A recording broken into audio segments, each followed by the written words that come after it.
that you will take over this gathering and you will cause the purpose of our gathering to be accomplished in the name of Jesus Christ. Thank you, loving Father. In Jesus' mighty name we pray.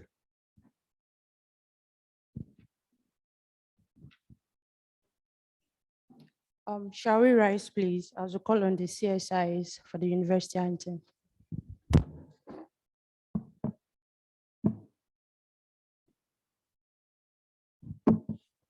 CSIs.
May we be seated.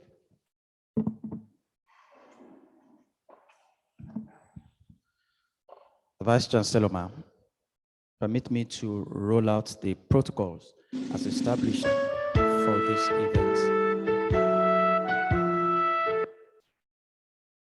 Apologies for that.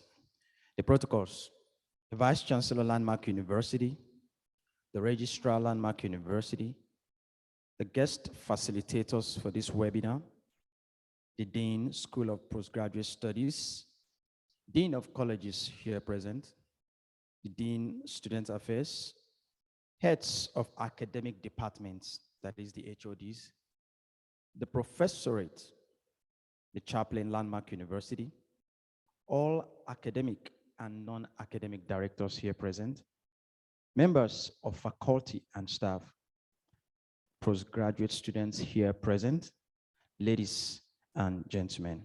Thank you.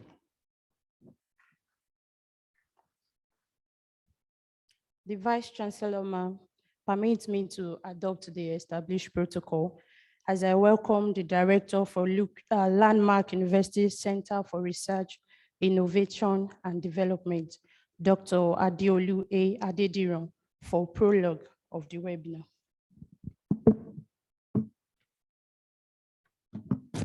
Thank you, dear me, the VCMA. We are thankful to God and our proprietor base for this platform to herald the 21st Lucrid Webinar. The theme for the 21st Lucrid Webinar is entitled International Research and Community Impact.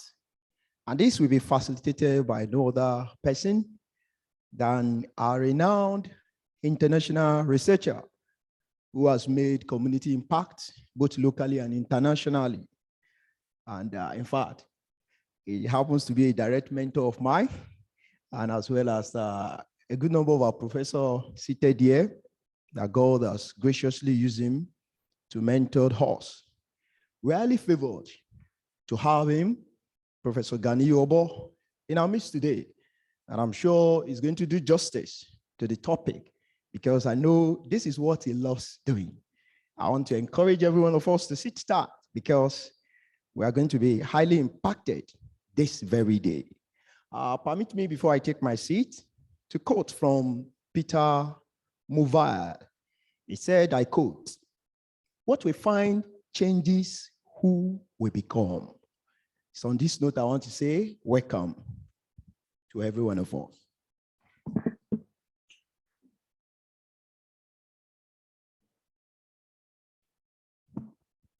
The Vice Chancellor, ma'am, permit me to adopt the already established protocol as I welcome the Dean CPAS, Professor A.A. Adebi, for the welcome address.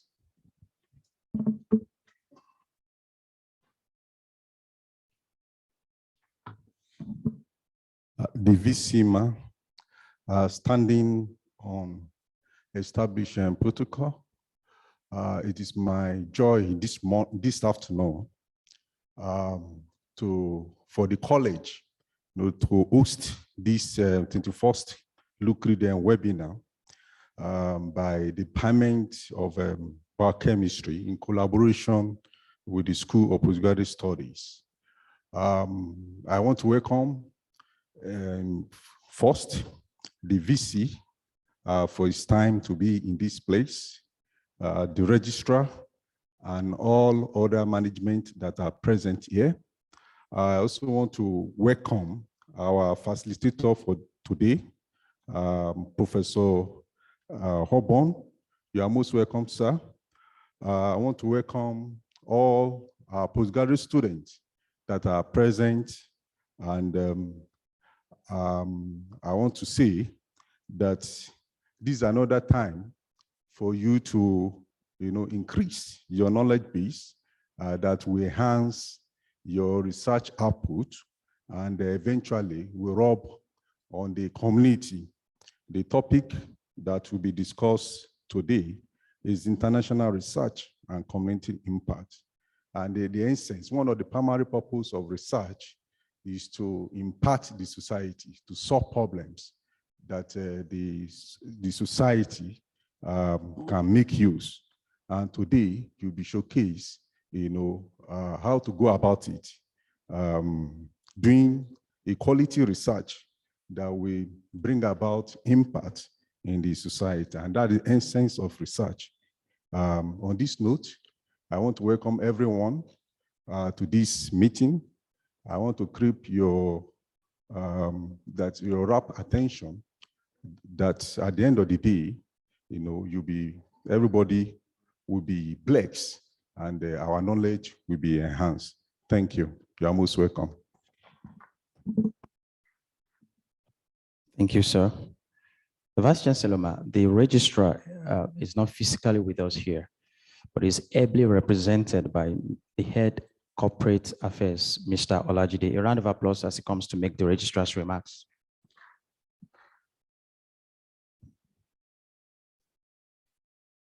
The Vice Chancellor, please permit me to stand on already established protocol. On behalf of management of Lama University, ably led by Professor Charity Aremu, I heartily welcome everyone to the 21st Lucrid Webinar, and I do so on behalf of the Registrar Lama University, Ms. Adefunke Fola Oyeloye, who is unavoidably absent. And she did ask me to warmly welcome everyone, particularly those that are going to benefit from today's webinar, in line with our quest towards becoming a leading world-class university. We are aware and we are still in the euphoria, jubilating, arising from our entry into the glorious realm of universities around the world, talking about globally we are ranked.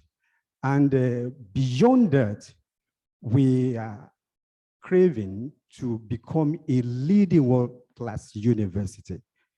Having become one among the committee of world-class university, to get to the top, leading requires international input that will bring about impact from the local to the global. It is on this note that I would like to encourage everyone, particularly those that are going to benefit, mainly the postgraduate students that are already seated here, that you should listen with rapt attention, and you can be rest assured that Lama University management is not resting on words, simply because we have been ranked as one of the world-class universities in the world, but rather we are still forging ahead to ensure that we get to the top. That is in line with our vision to be a leading world-class university. 21st Lucrid Webinar is unique because of the perfection 21st stands for. 7 multiplied by 3, each 7 and 3, they are symbols of perfection. And the theme of today's webinar, international research and community impact, is apt in line with our vision. Going beyond that, desire of the university to call somebody, you may say a big fish, like Professor Obo, who is internationally recognized arising from what he has done in scholarship, is right here with us. And I want to encourage everyone seated and everyone that is connected all over the world to tap into the resources he represents and his willingness, his patience, his humility, and the work he has done, which speaks volume of his capacity that will enable you to ride towards being described as erudite scholars. And I do hope that we make good use of this opportunity. It is on this note, I welcome everyone seated and watching us all over the world. And we can be rest assured that management is behind every good thing that we do towards getting to the promised land of becoming a leading world-class university. It's now left to every one of us to be sagacious in our effort and never to go back resting, rather forging ahead to become what we dream collectively to attain. All hands must be on deck towards actualizing realization of our world-class attainment dream. It is on this note once more, I welcome us. And having said that, on behalf of the Registrar Landmark University, at this platform, it is my singular honor and a privilege to invite the Vice Chancellor, Landmark University, Professor Charity Aremu. As I urge every one of us to rise, let's give God a round of applause as I hand over the microphone to her. Thank you so much. Please, may we be seated. Good afternoon one more time to everyone here this afternoon. It's a privilege again that we have to further drive the vision quest of Landmark University. Now, how and what do I mean? Looking at the vision, it's all about becoming a world-class university. Not just a world-class. We want to be a leading world-class. And if we're already a world-class by just the last time ranking, thank God, Landmark is already a world-class. Now, how do we sustain this class? We have to continuously engage. And the best platform to keep engaging is the postgraduate platform. We believe that that is where intentional research is carried out. And so this morning, why are we here? We are here to further situate the content of our research. Why are we here? We are here to look at how to do it better in driving innovations. And so at the end of the day, we'll be able to make a considerable input towards ensuring that we retain that world-class status. That's why we are here this morning. And so permit me to run through the few slides I have. Having said that, let me start with the protocol of appreciation again and again. We are here together because God helped one man to remain obedient, and that is the Chancellor Landmark University, Dr. David Oyedepo. We also have our Pro-Chancellor who almost on daily basis will remain in touch towards ensuring that we do it right. And that is in the person of Pastor Mrs. Faith Oyedepo. Appreciating them for the platform they have created for you and I, as students, as faculty, and of course for permitting that we do on daily basis what will get us to where we are going. I tell you, on weekly basis, we submit our report. Every activity hosting next week is included in the report of this week. So the chancellor, the pro-chancellor, they are much aware that this program is holding today. Because at the end of the day, again, we turn in our report of how the program went back to them. So whatever we are doing here is not by chance. It is as received in the name of go ahead and do it. And so we are here because we are permitted to do it. Now, moving forward, recognizing the Registrar Landmark University again, who is unavoidably absent. I came in from a program, but she's still there.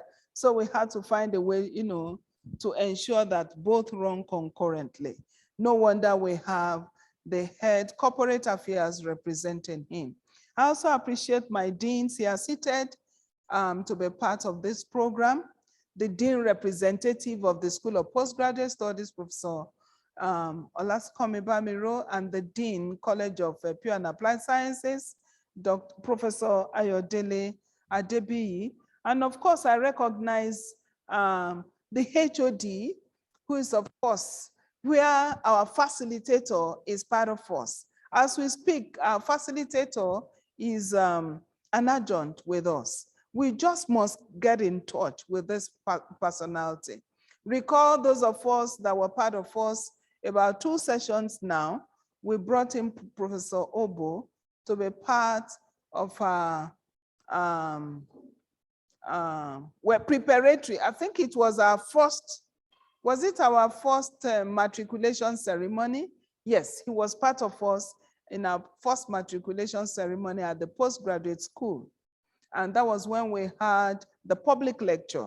And I want to thank God he's here again with us today.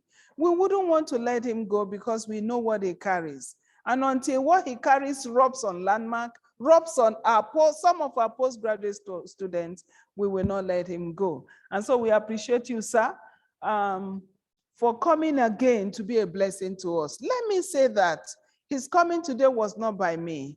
He facilitated it. I received a call from him on a Sunday evening or afternoon, late afternoon, to say, my VC, I have something burning in my heart. I have delivered the same lecture in another university. Is it Redeemers University or university? There's another university at there that he delivered the same lecture. And he said he wants to come and share with Landmark University too. Immediately we set the ball rolling. And that's why we are having him here today. And so on this note, sir, we appreciate your comment. Now, I have just few slides because I'm not the facilitator. So just to incite us on what we have for us today.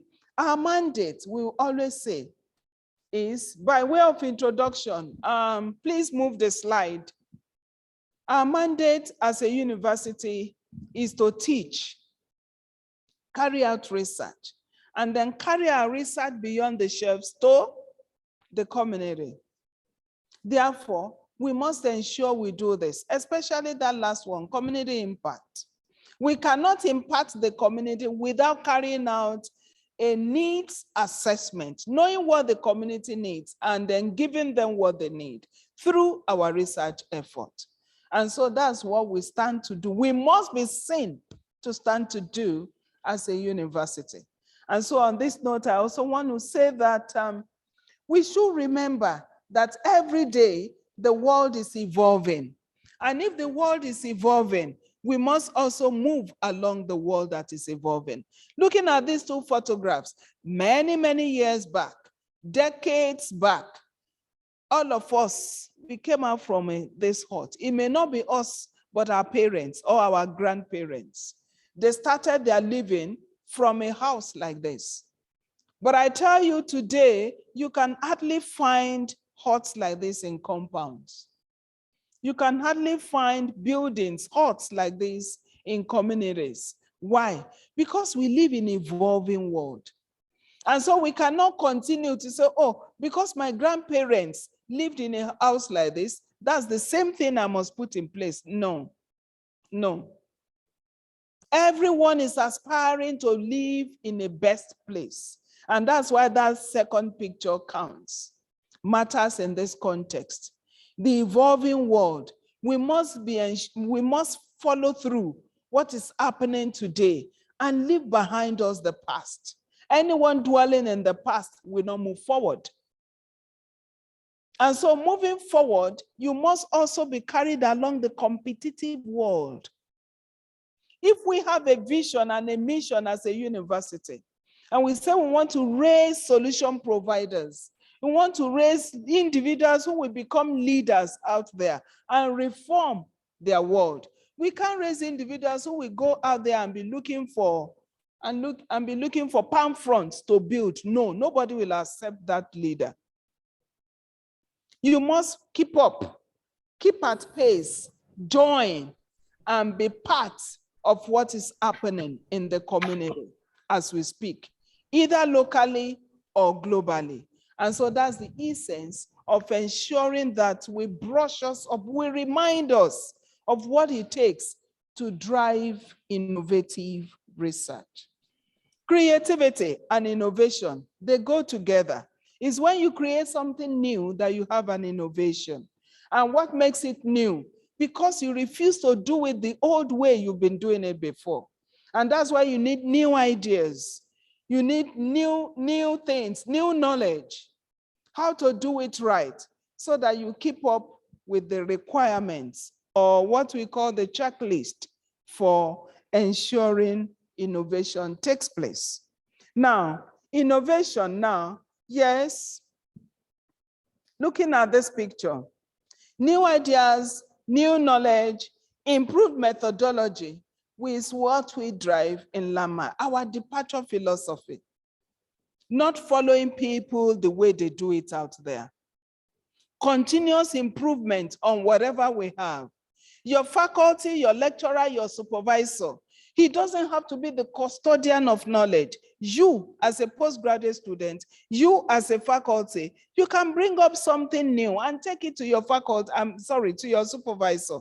Sir, ma, I came across this, and I believe if I add it to my research, it will also improve it. This is what we expect of us in driving innovations. You don't rest all your demands, all your expectations, all the directives to come only from your supervisor. And that is why this meeting would have been called for only your supervisors, would have been called for only the faculty.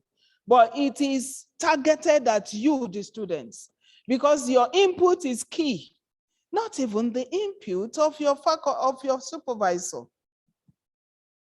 So, looking at research, continuously, step by step, engagement of new ideas, a phenomenon that needs you to unravel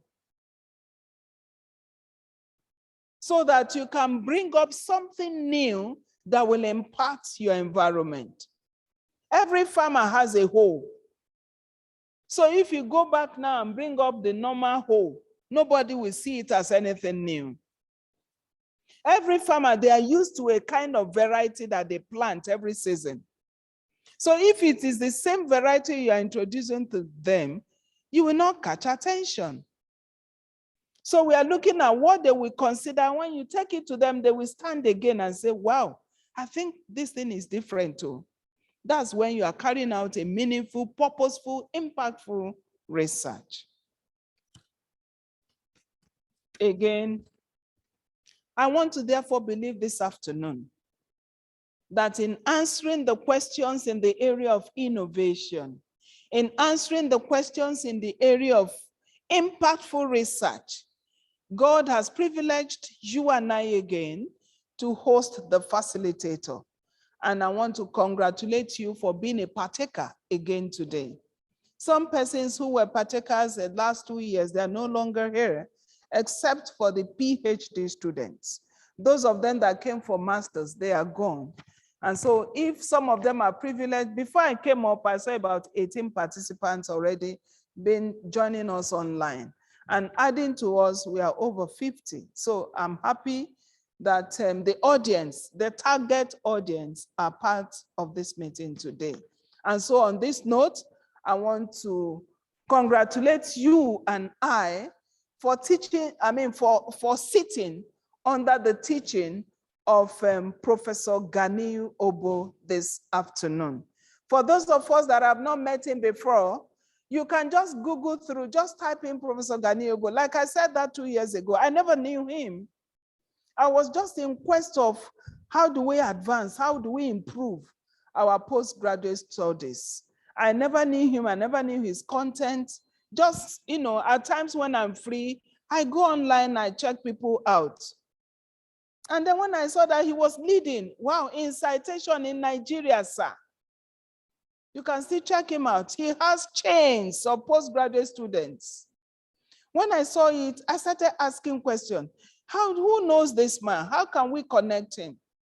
And someone told me that, he's in a footer Akure that we can reach. I said, very good. Who can access his number for me? And truly, I accessed the number and I put a call through. I said, sorry, sir, I'm calling from Landmark, this and that. Since then, we have become friends. So please, when you see people that are up there, you try to follow them so that you too can be up there. That's what we are doing to us this morning. We have brought someone who is up there, and I want you to join him, follow whatever instructions so that you too can fly. Because I believe, according to the Chancellor Landmark University, we fly by instructions. And so today, another instruction is coming our way that we enjoy academic flight. On this note, I want to wish us and say congratulations for being part of this. Get your pen ready, get your books ready, jot down notes. You can always meet him, ask questions. He's so humble and is down to earth. He'll be there to listen to you. Congratulations again and welcome to the 21st Landmark University Lucrid Webinar series. Thank you.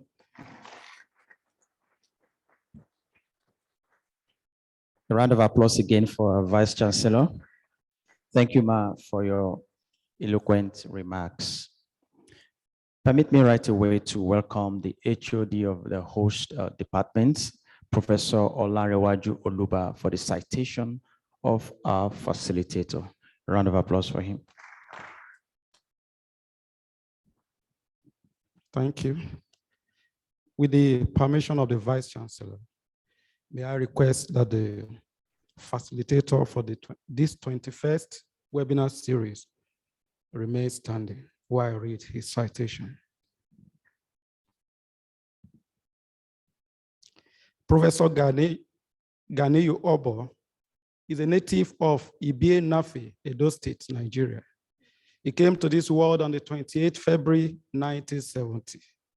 He had his primary education at St. Teresa Demonstration Primary School, Akure, between 1976 and 1982, after which he proceeded to Oyemekun Grammar School, Akure, same year, and graduated with flying colors in 1987. Same year, he left Oyemekun Grammar School, Akure.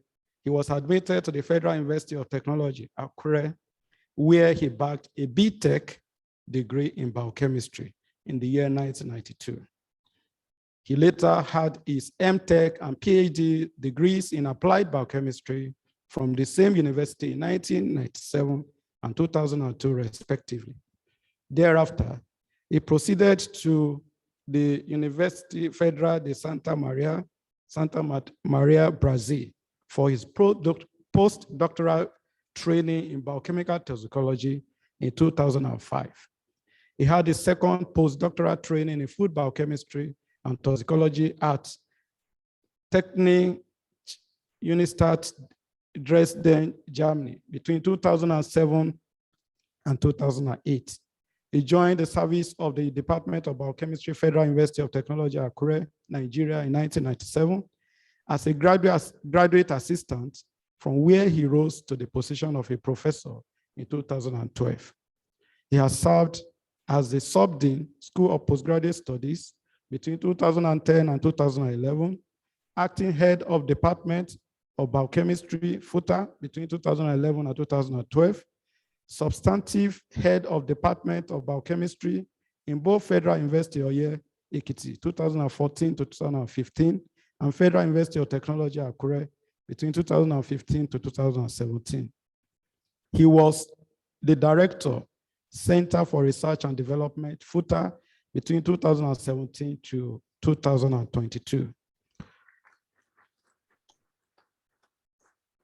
Professor Obo was awarded Junior Associate of the Abdul Salam International Center for Theoretical Physics, ICTP, Treti, Italy, between 1999 and 2006, after a short visit to the center as a young collaborator in September 1999. And he was regular associate of the center from January 2007 to December 2014. He had attended several seminars, conferences, and workshops in the center.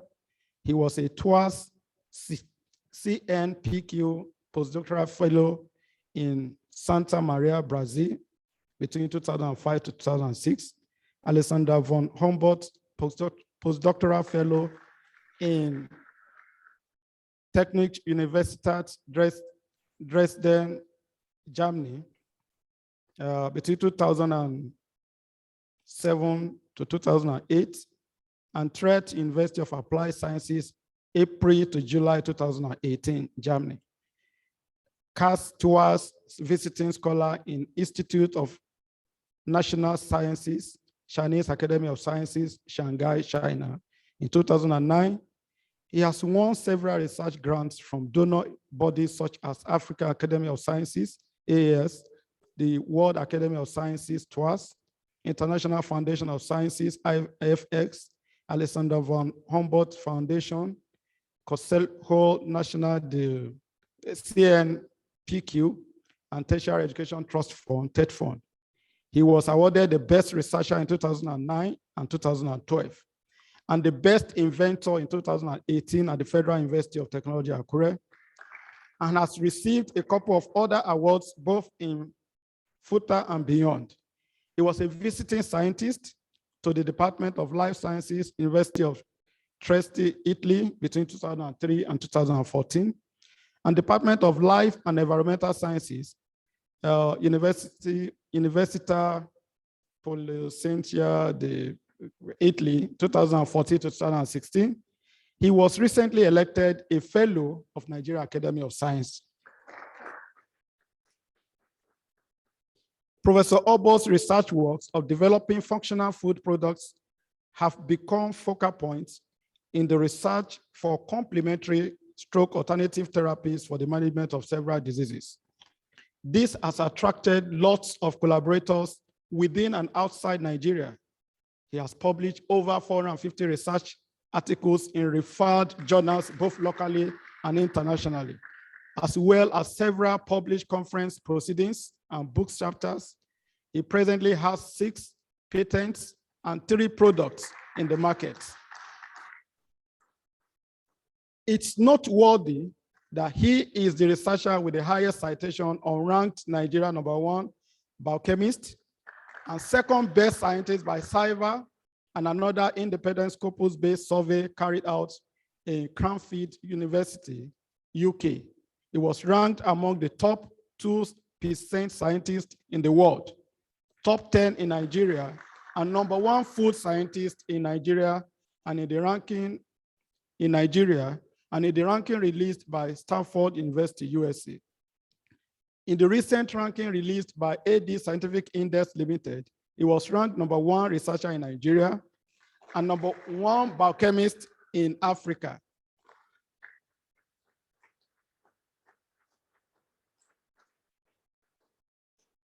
In the aspect of human capacity development, he has trained several graduate students, including over 80 master's students and 33 PhD graduates who are presently occupying academic positions in their various universities in Nigeria and abroad. He has attracted lots of research grants to his various universities, through which he has been able to establish 2 laboratories in his institution. The first and only research laboratory in Nigeria on functional foods and nutraceuticals, as well as the largest single research laboratory using Drosophila melanogaster for biochemical research in Nigeria. These laboratories have continued to attract researchers from all over the country, Undoubtedly, Professor Gani Obo has contributed immensely to life science research in Nigeria with outstanding scientific findings in good human capacity development. He is an active member of some professional and academic bodies such as Nigeria Society for Biochemistry and Molecular Biology, Biotechnological Society of Nigeria, Nigeria Society for Experimental Biology, New York Academy of Sciences, World Academy of Young Scientists, and Accelerator for Sustainable Development of Africa.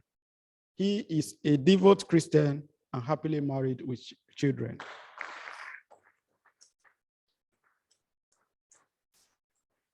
So I present to us our assistant facilitator for this 21st webinar series, Professor Ganiu Obo.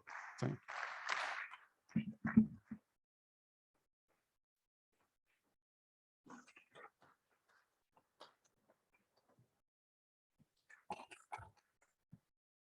Thank you. You can have your seat, please. The Vice Chancellor, the Registrar, Deans and Directors, Head of Department, lecturers, and students. I don't know. When is my slide coming up? Anyway, I'm waiting for the slide. Okay. I would say I'm very happy to be called to speak on what I like talking about, because I like talking on research. And I have my reason for talking on research, because what I observed in recent time, we claim we are doing research in Nigeria, but in reality, we are not doing research. What we are doing is data collection. I knew I took part in a webinar during COVID organized by the university. And something came up, obviously, during COVID. COVID reflects the state of research in Nigeria, where the university cannot come up to address it. The medical personnel cannot come up to address it. That shows the state of research in Nigeria. And, I've talked with several people, I've had cause to discuss in several fora.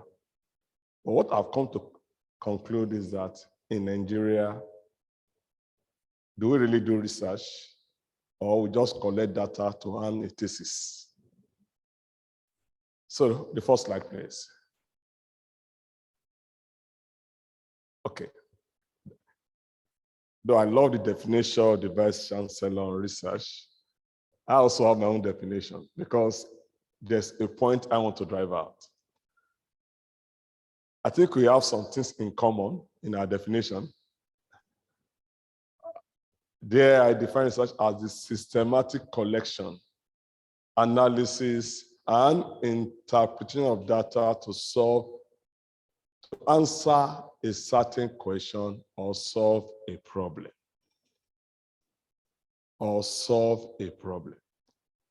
And that's where I have serious issue, both as an assessor of professorial cadre, as well as examiner of PhD thesis. If I've asked us to go and examine students and say, remove this, remove this, remove this, it's not addressing your title. What I see today, most of us, when we claim we are doing research, we can have about 50 tables, 30 figures, not addressing anything. That's not a research. We do research to solve a problem. We do research to answer questions. By the time research is not adding value to anybody, it's not a research.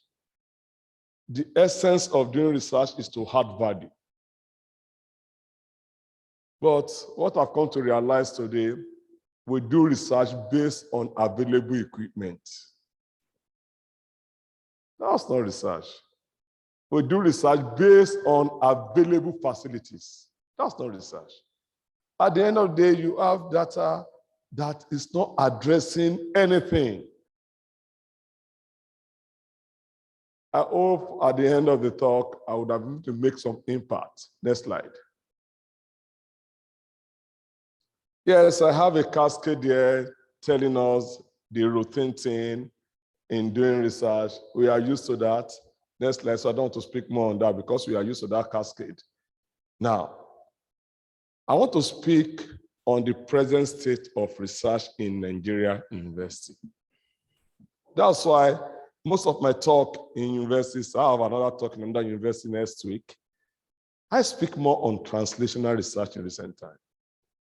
Research with direct impact. Because I've come to realize that in Nigeria, most of the research we claim we're doing in university did not actually get to commercial state. Yet we have thousands of publications, we have thousands of theses, several PhD coming out, several masters coming out. No impact in the market. In Nigeria, we do research for publication. That's what we do. When it comes to national development, when it comes to our contribution in Nigeria universities, we are doing close to nothing. No impact, little or no impact. And as of today, that is the state. But we can count the number of papers we have. We have papers. That's not an issue anymore. Nigerians can write articles. We can publish in good journal. That's no issue anymore.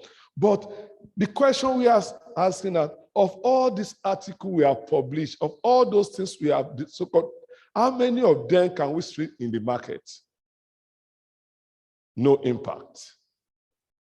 I think it's high time we change the way we do things, where the research we are doing, we have a direct impact in our environment. For what I've come to realize that most of the time when we claim we are doing research, we create that problem and solve it.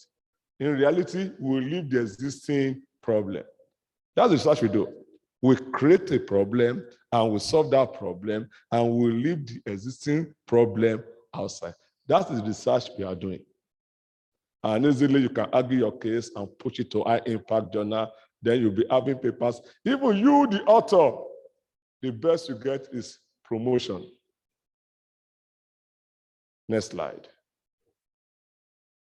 Now, processes in research. You talk of knowledge generation.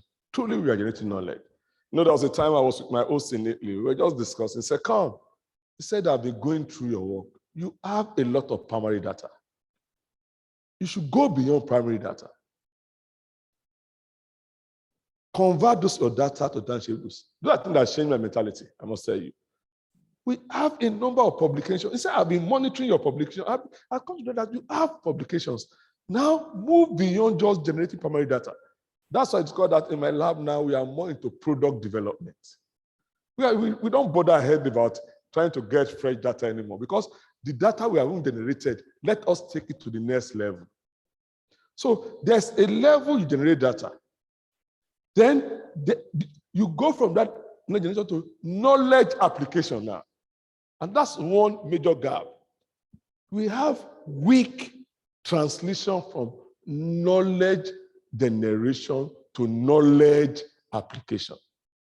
Now, sometimes the solution to your problem will be around you. Just because you cannot apply knowledge, you will be suffering and the solution will be by your side.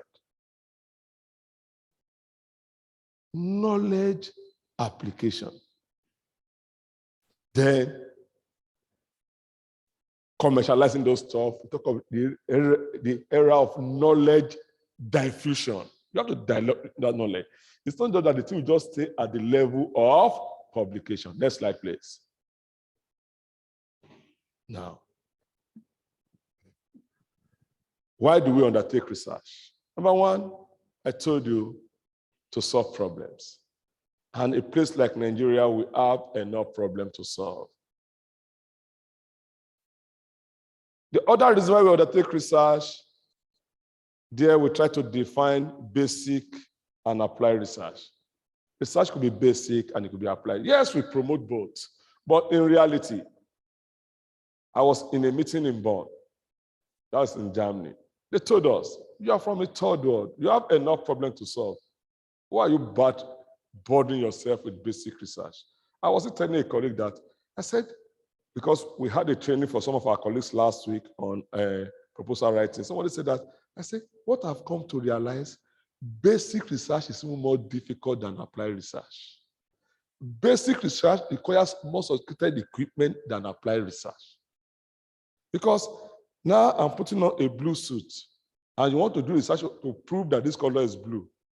It's more tedious. To prove that this color is blue is a more tedious job. We require more sophisticated equipment to prove that. So you talk of applied research as well, which is what we need. I tell people that in Nigeria, you don't have to go far to see a problem to solve. You don't have to think deep. Even in your room, mosquito biting is enough problem to solve. Very soon I will get there, I will tell you how to do research. Then another thing to enhance your CV. Next slide, please. Next slide. Oh, the fellow, yeah, no, next slide. Now, today, what to promote is multidisciplinary research. As a matter of fact, for you to solve problem, that is the best approach. That's the best approach. No, gone are the days where we in biochemistry will sit down together thinking from the angle of biochemistry alone. For you to do really impactful research, people will come from various backgrounds. In fact, I know there are a lot of research I'm involved in. In fact, even in geoscience that I'm not even part of. I was told that there's a way we have to contribute my own in geosciences. In fact, we had a grant from oil company recently, talking on marginal oil feed. When we were brainstorming, I came up with my own idea, and we just got the grant. Or the recent one we did on HIV. Because today, you can't do research from your own narrow perspective anymore. If you must really do a really impactful research, people will come from various backgrounds. I know I had an experience recently. In fact, I had the idea. It's on this climate change. I just had this belief that with this climate change, most of the claims we have on our biological substance may have changed. Both the nutrients, the medicinal potential, so that with climate change, what we claim is there may not be the actual that will be there. So I wrote a proposal on that. People from physics, from various metrology, I just brought them together that this is what I'm thinking. I'm a biochemist. I will do the final analysis. But I just felt that growing vegetable under different climate region will not give you the same nutrient, the same bioactive compound. In essence, what we claim we are eating is not the real thing that is there. That was my own thinking. We are going to, actually we won the grant.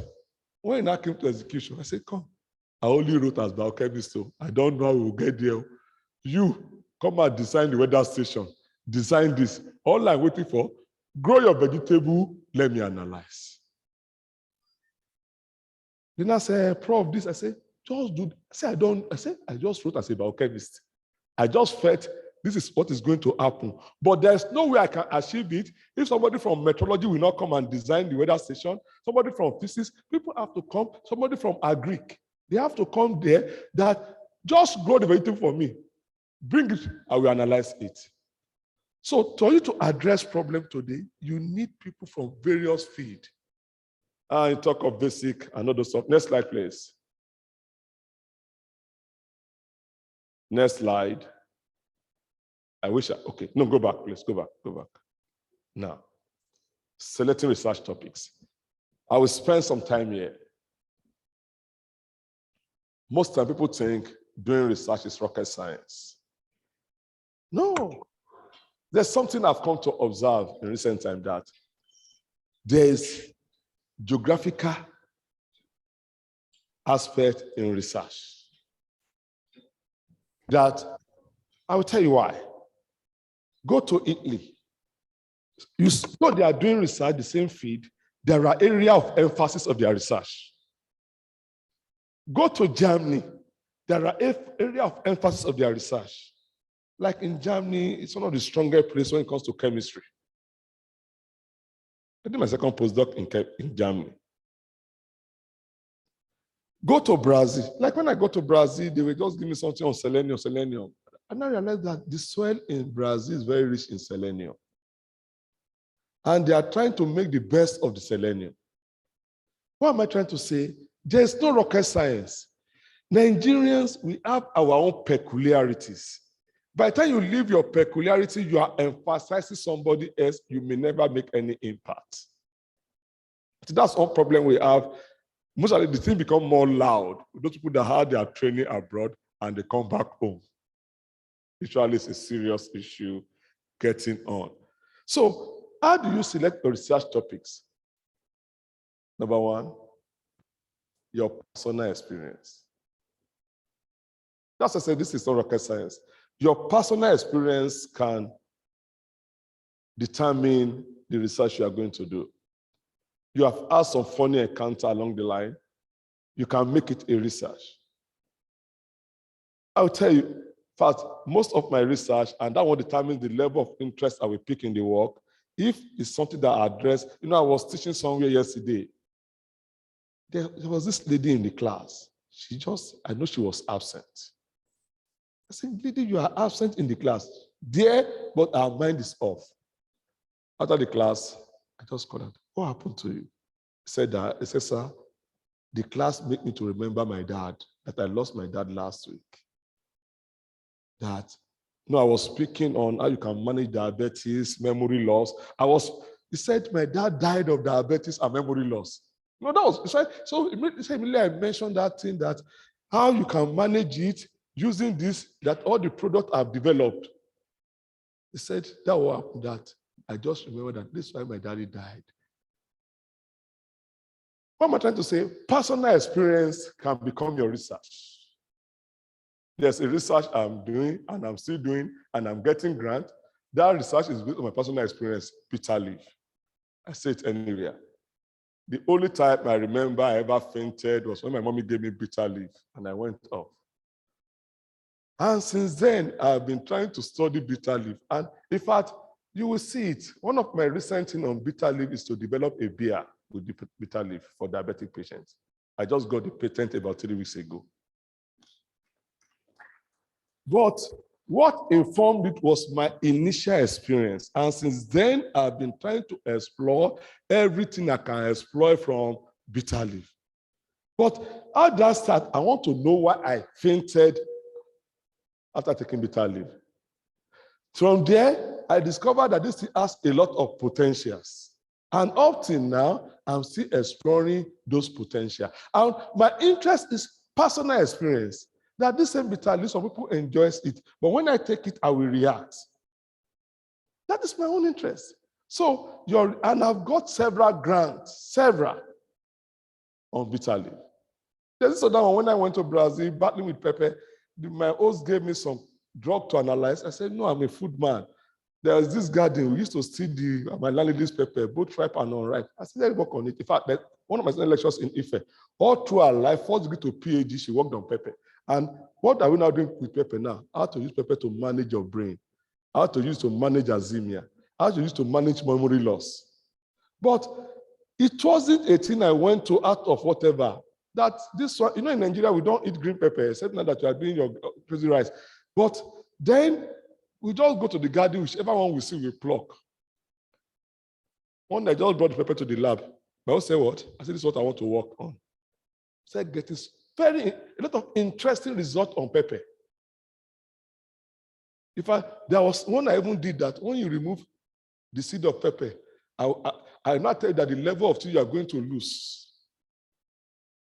So your personal experience can become a research, and that's one of the most interesting research. I'm supposed to get here, let's say within 5 hours, 2 hours. I got here within 3 hours. Potholes. It's enough research. Road failing. This road is failing. Why is that the road is always failing? You can create something around it. In fact, let me tell you, one of the most interesting research is the craziest idea. Crazy thing. And sincerely, it's almost that somebody will fly on air. You say, how reasonable? But we are all entering plane. You have to have crazy idea. Crazy, and we manage grants in my school. I remember most of the idea that says true, they are the crazy one. The one that looks stupid. The one that looks stupid. I was going to some guys, God, many times I like engaging these young guys before they go into unionism. So I tried engaging them with research. Whenever they come into my place, I say, young man, we can write this proposal. And when we are, then I say, how God we want? Because most of the time we just be, they were talking of insecurity. And I say, one of the problems is out of school children. Can't we write something on out of school children? Because they are the one available for Boko Haram. They are the one available for bandits. How can we address this? Don't that proposal say true? It was just cracking joke. That I said, let us see how we can address. In fact, there was a time in my church, we had this program in January, that is Attend Deeper Life Impact. I was asked to come and give talk on campus. I just gave an illustration because later I got to know. I said, there's a problem. You may not know it here. Yahoo boys. They almost killed me sometime last year. It was a popular issue. They ran into my campus. I said, can't we just develop a model on Yahoo boys? How to address the issue? This young girl was just there. Later, she wrote something on Yahoo, and she got an international award on how to address the menace of Yahoo boys. He said she picked that thing, but because the mother told my wife that she picked the idea, and I said, come, there's a problem. Everybody is helpless. VCs are helpless. Everybody said that. Come out, sit down, and come out with a strong model. Why the sudden shift? A student came to the university to read medicine. Later, he dropped the medicine. He prefers to be Yahoo. A student came to that. They are not seeing future in Yahoo. They are not seeing future in their course anymore. That is a thing that we need to really sit down. I gave a talk somewhere. A student came and said, sir, thank God I'm here, that the popular thing among us is that school is a scam. Why this sudden shift among our youth? That they didn't see any prospect in the course they are doing. They are not seeing prospect in scamming people.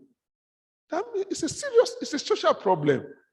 If people, in fact, I was in Ife in January to give talk. I know I gave that talk. Some people came that, Prof, we want to put up proposal. That this is a menace. How come many of our youth now, we are losing them to Yahoo? That is a problem. Those are some challenges. Apart from that, how about the issue of intervention? Yes, we have various interventions in Nigeria. We have had various education models. We have D3, we have Mansa, we have various. What is the impact? How come with all those programs, why is that there's a major drift? Because there's a major drift. I'm telling you, it's real. I know years back, and that's the way they see many of us abroad. I entered, in fact, I was in Santa Maria. I want to go and change my money. Immediately I entered that office, everybody started carrying their bag. This is a Nigerian. I'm telling you. This issue of, I know there was time I was in Slovenia. After the whole thing, we gave that talk to them. They said, you're from Nigeria. This is a country where I normally receive all those mail that have won several million. So these are things, despite the old social intervention, it's enough research.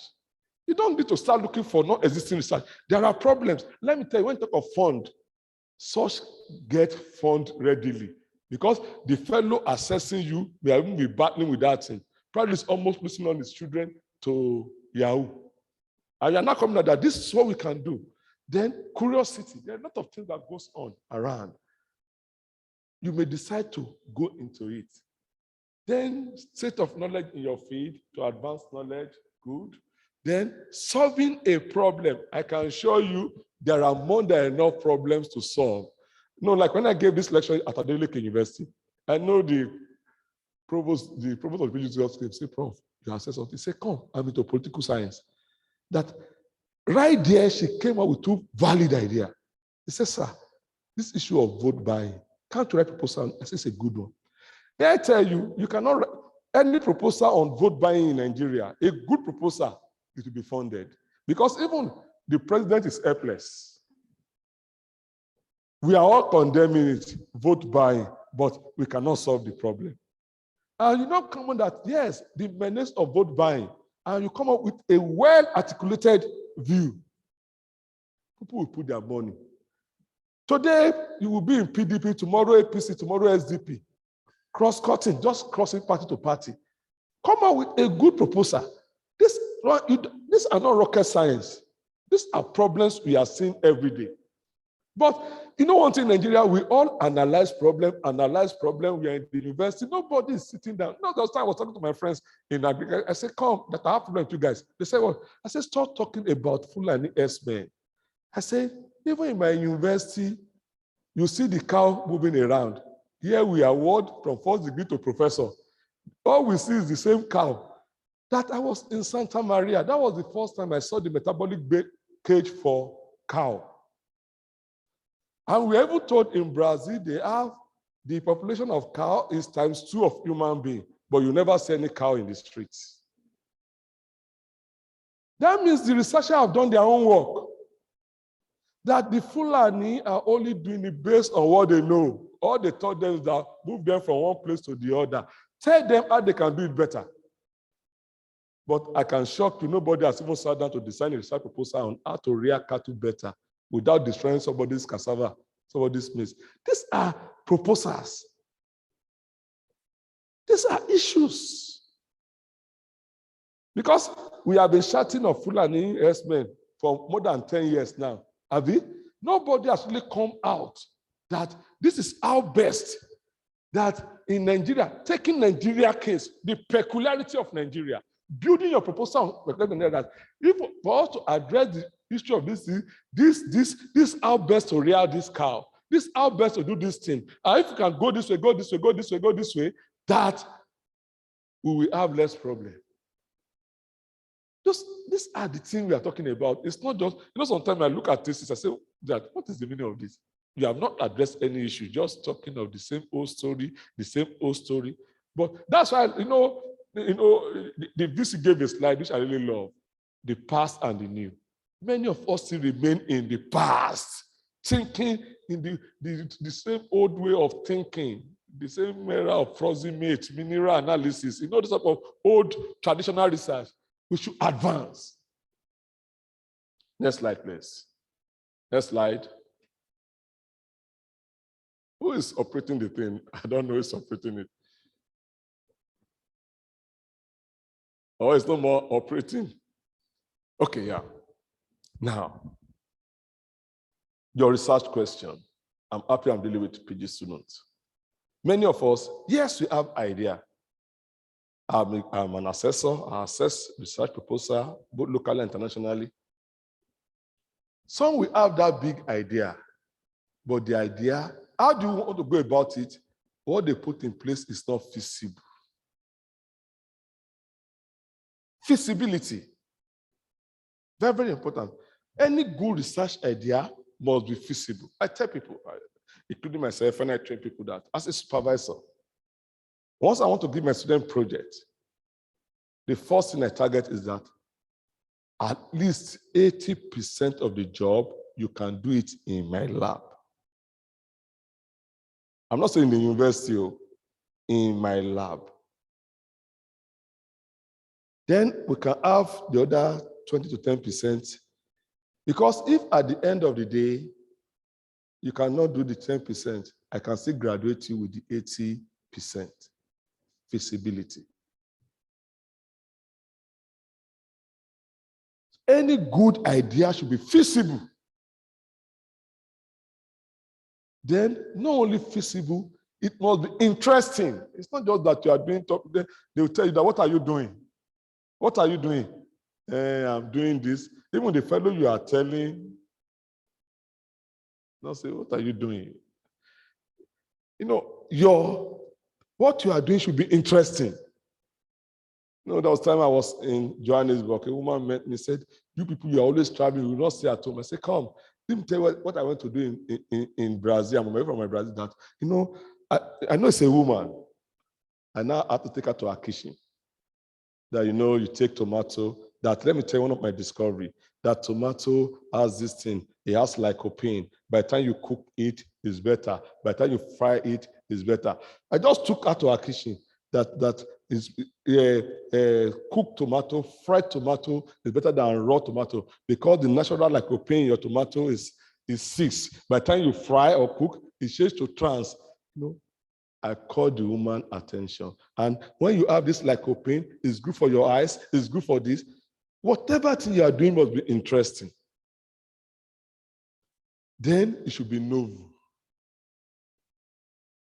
Then it must be relevant. You are in Nigeria. Now we have insecurity problem. And you now came to a proposal how to develop atomic bomb with local resources. Yes, that is the one idea that we felt. Then the next thing, I will ask DSS to arrest you. Probably you are the one sponsoring Boko Haram. So our problem is defined. There's hunger in the land. I've looked through all those things here. People are hungry, poverty, no job. And you left all those ones. Your own is to develop atomic bomb. No, you're not a serious character. That where the problem is obvious. The problem is obvious. The poverty is there. There was a time I have to harass my colleagues in agric engine. That I don't know what you guys are doing. You are trying to develop tractor. You can never beat Japan.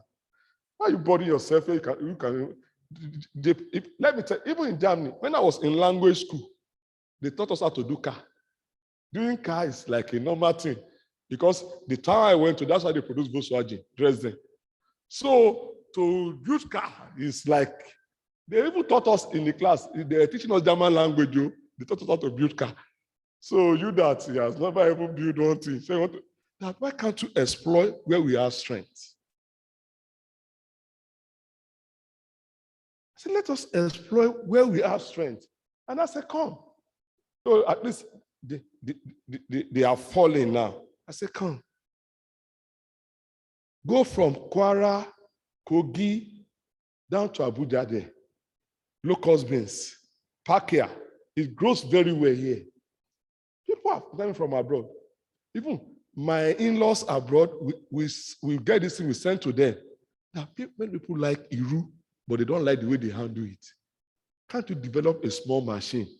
Now they want a grant to develop a machine now to produce Iru after harassing them over and over.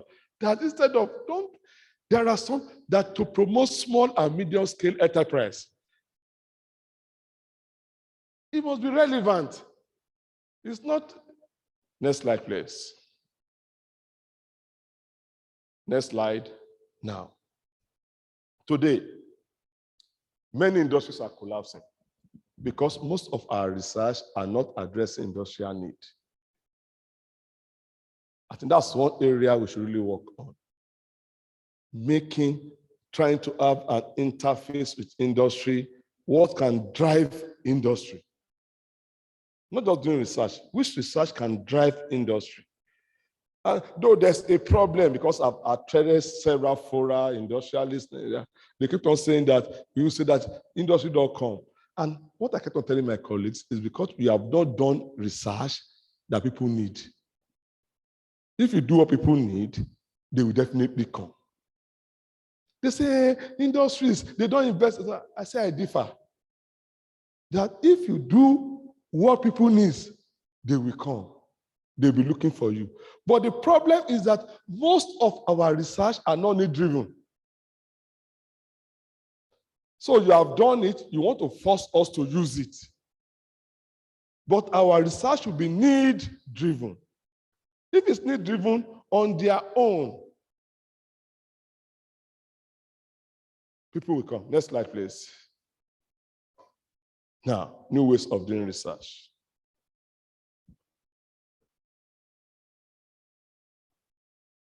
Today, we encourage needs-driven research.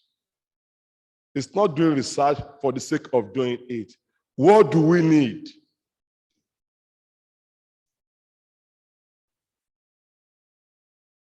See, I gave a talk somewhere on food-drug interaction, and some medical personnel were there. They said, this is what we are battling with now. And which you must have even observed. You will take paracetamol, the headache refused to go. I don't know if you have had that experience.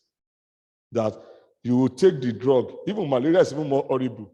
You will take this, various variants of malaria drug. As it will suppress for 2 days, it will come back again. That we have serious challenge. It now amazes me, do you know somebody came from France? You not exploring what you have. Came from France. One of my students, the student anatomy, this man sponsored them to Cotonou.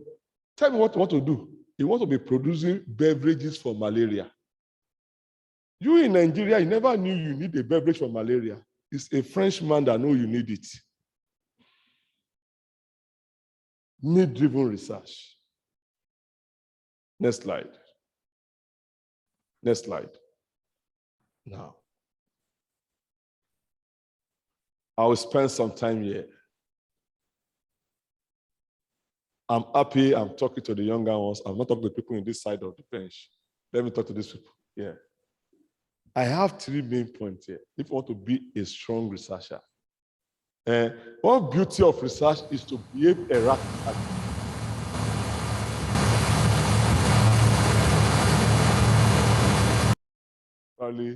Okay, I'm talking to everybody. So that the next will not come again. Yeah. The first thing I will say, I will advise you, I don't know if you have seen the slide. There's a giant within you. You have to unleash it. Many of us, we have strong idea, we suppress it. But is it reasonable? Can it be done? As I said, for you to break new ground, you have to be erratic. I told you, innovative idea looks crazy, looks erratic, looks unreasonable. Any idea that will change things. So it takes people that can act out that crazy idea. You act it out.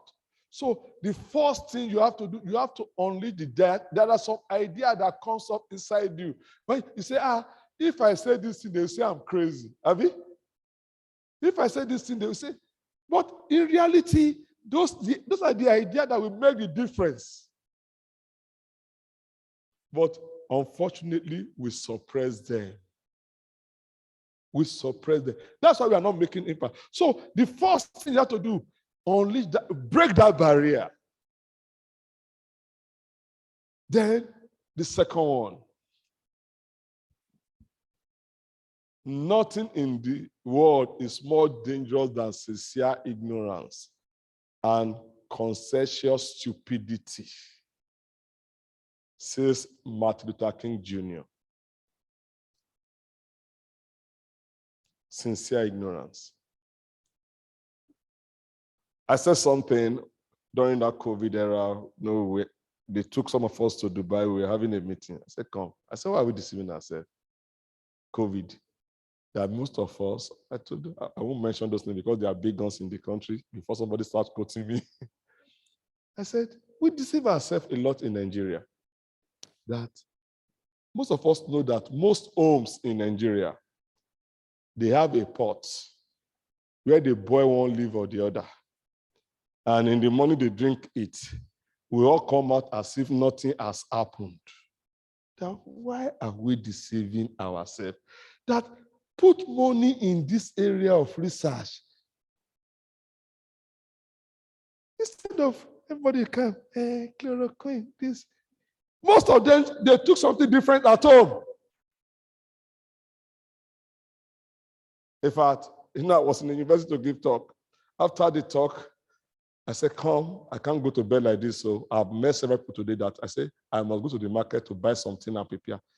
They just say, what? I say, I've met several people, COVID, that I need to prepare my formulation and drink. Say, Oga, I cannot be that daft. That I've come here, I've met several people that at the end of the day, before I go to bed, I must, I'm at home, it's at home, that I must storm market, I must buy this, buy this, buy this. He says, sir, I prepare something. Even my business, whenever it's going abroad, it take it along. And I say, why are we deceiving ourselves? Sincere ignorance, consensual stupidity. That you know this is the solution. In fact, one of the spouse of one of my students died on this type of thing. The guy is a medical doctor. And mind you, the wife has a patent. My PhD, she has a patent, the relations in on special biscuit for diabetes. That's what she did in her PhD. We even did the human trial. In fact, the last time I went to give talk in UNIMED, the woman was more or less weeping that my husband died of foolishness, and now she has created a problem for me. He said, sir, take this. He said, a medical doctor, how would they hear outside that I'm taking this? How would they hear outside that I'm taking this? In between that this kid in. Whereas the solution is around him. The same is happening to research. Many of the solutions, I tell you, you find yourself in Africa, you find yourself in Nigeria, you find yourself in an agrarian area, it's not by accident. It's not by accident. And nature has provided everything for your survival. It's not left for you to search it out. That's why we do research. But unfortunately, we refuse to see it. The last one. We should get rid of rigidity. We are too rigid. We are close up. You know, my joy now, because I give talk a lot, medical personnel are now shifting. They are moving out of their closed door. That because we have many of them as friends, we have many of them as collaborators, we have many of them, we are working together now. That you know, in those days, we are very rigid, closed up, locked up. That no, this is the dogma. Which crazy dogma? Probably, I tell you that probably my mentality changed. You know, the first time I visited China, I was thinking, my host said, where will you go? I said, I want tea. I was thinking the man will give me Lipton tea. Only for him to pack some leaf from nowhere. I don't even know the name of the leaf into one cup, and he put water. I said, I didn't even know the name of the leaf. But if I should give you one leaf in my house, you say I give you agbo, have you? Then we should get rid of rigidity, sincere ignorance, and conscientious stupidity if we are to achieve the goal of starting and sustaining world-class research in our university system. If this way I stop my talk, I think I've done my job. That is the problem. We have brilliant chefs in Nigeria. We have brilliant chefs, very intelligent chefs. But there's this lock up. We have locked up. For most of the brilliant research we do in my lab is from my students. As we are discussing, they just bring that, okay, this is something that is happening. It's happening. Let us go and test it. That's why normally in my class it's an interactive class. I don't do class teacher do all. Because as you are talking, some brilliant idea will be coming out. Brilliant idea will be coming out. And the next thing, let us go and check those brilliant ideas. Next slide. Now, need-driven research. As you are doing research, if I'm happy there's SDG here, and I will expect any smart student, when you are doing any project, you have SDG at the back of your mind. Not just doing research, that is the sustainable development goal. That is the focus of the world. You don't act at variance with the world. Then in Nigeria, what is the problem? Food insecurity is a serious one. You left food insecurity, you are doing something else. You want to develop golf or pigeon. They will not be able to sell it. So there's food insecurity. What is the innovative thing you are doing about food? How people can eat more? When you talk of food insecurity, apart from the food, what about the nutrient insecurity? What about the security challenge? today, if you want to leave your house, you have to read one psalm or the other. I mean, things are that bad.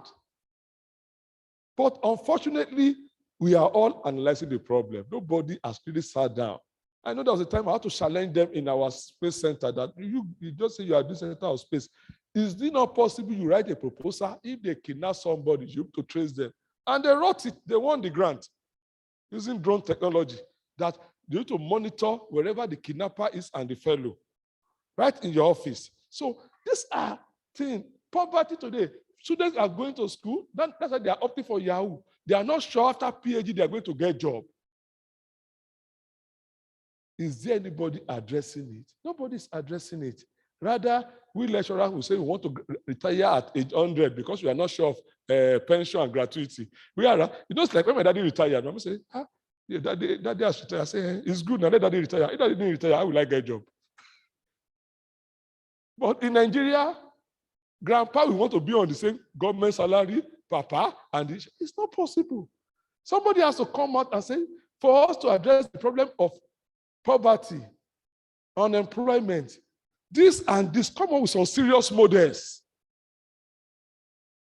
If we involve repackaging our curriculum so that self-employment, to be self-employment driven, not that you graduate and you're looking for a job. These are some things we have to do. Lagging economic, you have. So if I'm talking of Nigeria peculiar problem now. And what will make Nigeria you to be impactful is that now doing projects that will address Nigerian peculiar problem. Because we have some peculiar things. Next slide. Now, translational research. That's my comfort zone now. That's what I spent myself doing. And we have various definitions for translational research. I will first start from our own narrow angle. Those of us in basic medical science, in medical sciences, we call translational research bench to bed research. Bench to bed, from your laboratory to the woman in the hospital. Are you okay? It's not just enough that you did analysis, anti-cancer, anti-this. How does the woman in the hospital benefit? So our research has not gone beyond just cutting leaf now, analyzing the leaf. This say as anti-cancer. So be it. But you should have to move it from that level of bench to the woman in the hospital. Are you okay? That is impactful research. Research of direct impact. And that is what we are preaching in translational research. Next slide. Now, this is to tell you how weak it is. I have this data on patents in Nigeria. You can see, compared to Brazil, compared to South Africa, compared to Egypt, it's got that we are doing poorly. That will tell you that impactful research from the patent record, that will tell you, in fact, I think about 3 or 4 weeks ago, we were in NOTAP meeting. I went with Professor Laneme. To my greatest shock, because many universities were invited, I think only FUTA, apart from FIRU, which is Asian Institute, has something to show on their patent record. Many of them said, 2 years ago, there was COVID, the house has been on strike. How many patents have you got? 1 patent. Some, no patent. Now, and the same university will have thousands of publications. So you take that today, universities are not moving at all. Next slide. Next slide. Let me now move on to speak on some of the things I've done so far. Yes, I work on ginger and turmeric. Next slide. I don't want to speak on those ones. Those are biochemistry. Next one. Next slide. This is a product, what we call zero zobo. You can only see it to buy in my lab. Next slide. From there, we move here. Because personally, I take Zubo every night before I go to bed. Why? It calms your nerves. You have deep sleep. And I cannot be traveling out with the liquid. Have you? We have to develop a formulation in a tea bag. In fact, this formulation is for diabetes and hypertension comorbidity. So it's in that tea bag. I will only show you the component. I will not tell you the ratio. So you have moringa, you have the calice, you have the soursop. That is the tea. But the way I combine it is, though somebody accused me of hoarding information, I said, no, that is, the VC has said is intellectual property. So, my students, industrial biochemistry, they produce those stuff because part of the course is that you must produce something, take it for exhibition, I will grade you right here. The level of patronage at your whatever, because it's not just enough to produce it, you need to attract customer. So if people didn't come to your stand, you will score low. You have not been able to get their attention. So the idea here is that you will produce, you will package, you will advertise. Then you will not look for any available exhibition. You will go there. They will all come with their stand. Right there, I will do my assessment. That one carries your packaging, has its own score, production, and the marketing. The marketing is that, can I check you? Even me, the lecturer, I didn't get to buy because I went to buy for my senior colleagues that this product is good. The senior said that, sir, I've sold out everything online. That people were placing order. But many of them, they graduated, they ended up doing those stuff. Next slide. This is my ginger. This was already in market. Ginger and turmeric bread. It's based on the knowledge of our work on ginger and turmeric. So we gave it to a company to be producing. And okay, we gave him the formulation and we taught him how we were going to produce it. So this was already in the market. Next slide. This is bitter leaf. I told you I have issues with it. Next slide. There's this product, not by me. The man is a VC, Professor Zebige. He even has about 3 years patent on it. And this one is for prostate cancer, breast cancer, and diabetes. In fact, there was a day I was in my office, we were talking, a woman called him that had come and used this capsule, and the lump came down. So, from bitter leaf. Where am I going to here? This man moved from just, it's enough to say paper on bitter leaf. Here, the capsules in the market. The capsules in the market. Next slide. This is my own new product. This is the beer from bitter leaf. We just got the patent. I know the first exhibition we took this into, I know you are pastors. This one is alcohol-free beer. Zero alcohol. Yes, I'm also a Christian before they derobe me in my church. It's zero alcohol beer. In fact, somebody was on my neck just last week that when will this beer be in the market? Because the fellow is a diabetic patient, he came consulting. I said, I like to drink beer. I said, beer is injurious to diabetic patients. I said, yes.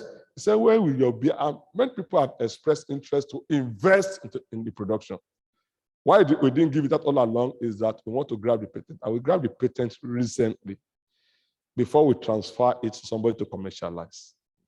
So this is one of our newest products, non-alcoholic beer. It's alcohol-free beer. Next slide. Next slide. These are the special biscuits for diabetic patients. We call one Kajan, we call them Ashan. We have done the human trial for all those ones. Next slide. Next slide, please. This is on Ewedu. I took it to Germany. There are a lot of interesting findings we got in Ewedu. Next slide. The tea is already out. We have the tea. I'm not the one that produced the tea. Somebody else. Next one. There are a lot of things on pawpaw, on ripe pawpaw for diabetes. Next slide. Next slide. This product is in the market. So where I'm going to here is that let's move from analytical. That's what I'm going to. That's the message. Let's make it, let us see tangibles. Next slide. On ripe pawpaw, plantain. Yes. Next one. This is a noodles. We produce it. So this is, in fact, noodles. Diabetic patients have problem of choice of food. So there's this, if I were to take it first, they want to even buy it, the idea. So this is a noodle from unripe plantain. Next one. Next slide. Now, this is the bread. In fact, the student that did this job then, I knew it was my master's student. When he came for master's, he said, sir, train me on what I can go into, not looking for a job. And because of him, I started producing bread in my lab. I think this is what he did in his master's. And if you're familiar with Akure, you know Ombake is the most popular bread in Akure. In fact, the guy has the biggest. In fact, when Federal Ministry of Commerce and Trade came to me, because they came to thank me that your boy is the highest employer of labor in Ondo State as of today, because he has the bread is everywhere. He produced, that's what he did. So all those special bread, he produces on order. He has his conventional bread, moringa bread, all those special bread. People places order for it. Next slide, please. Moringa, a lot of them done moringa. Yes.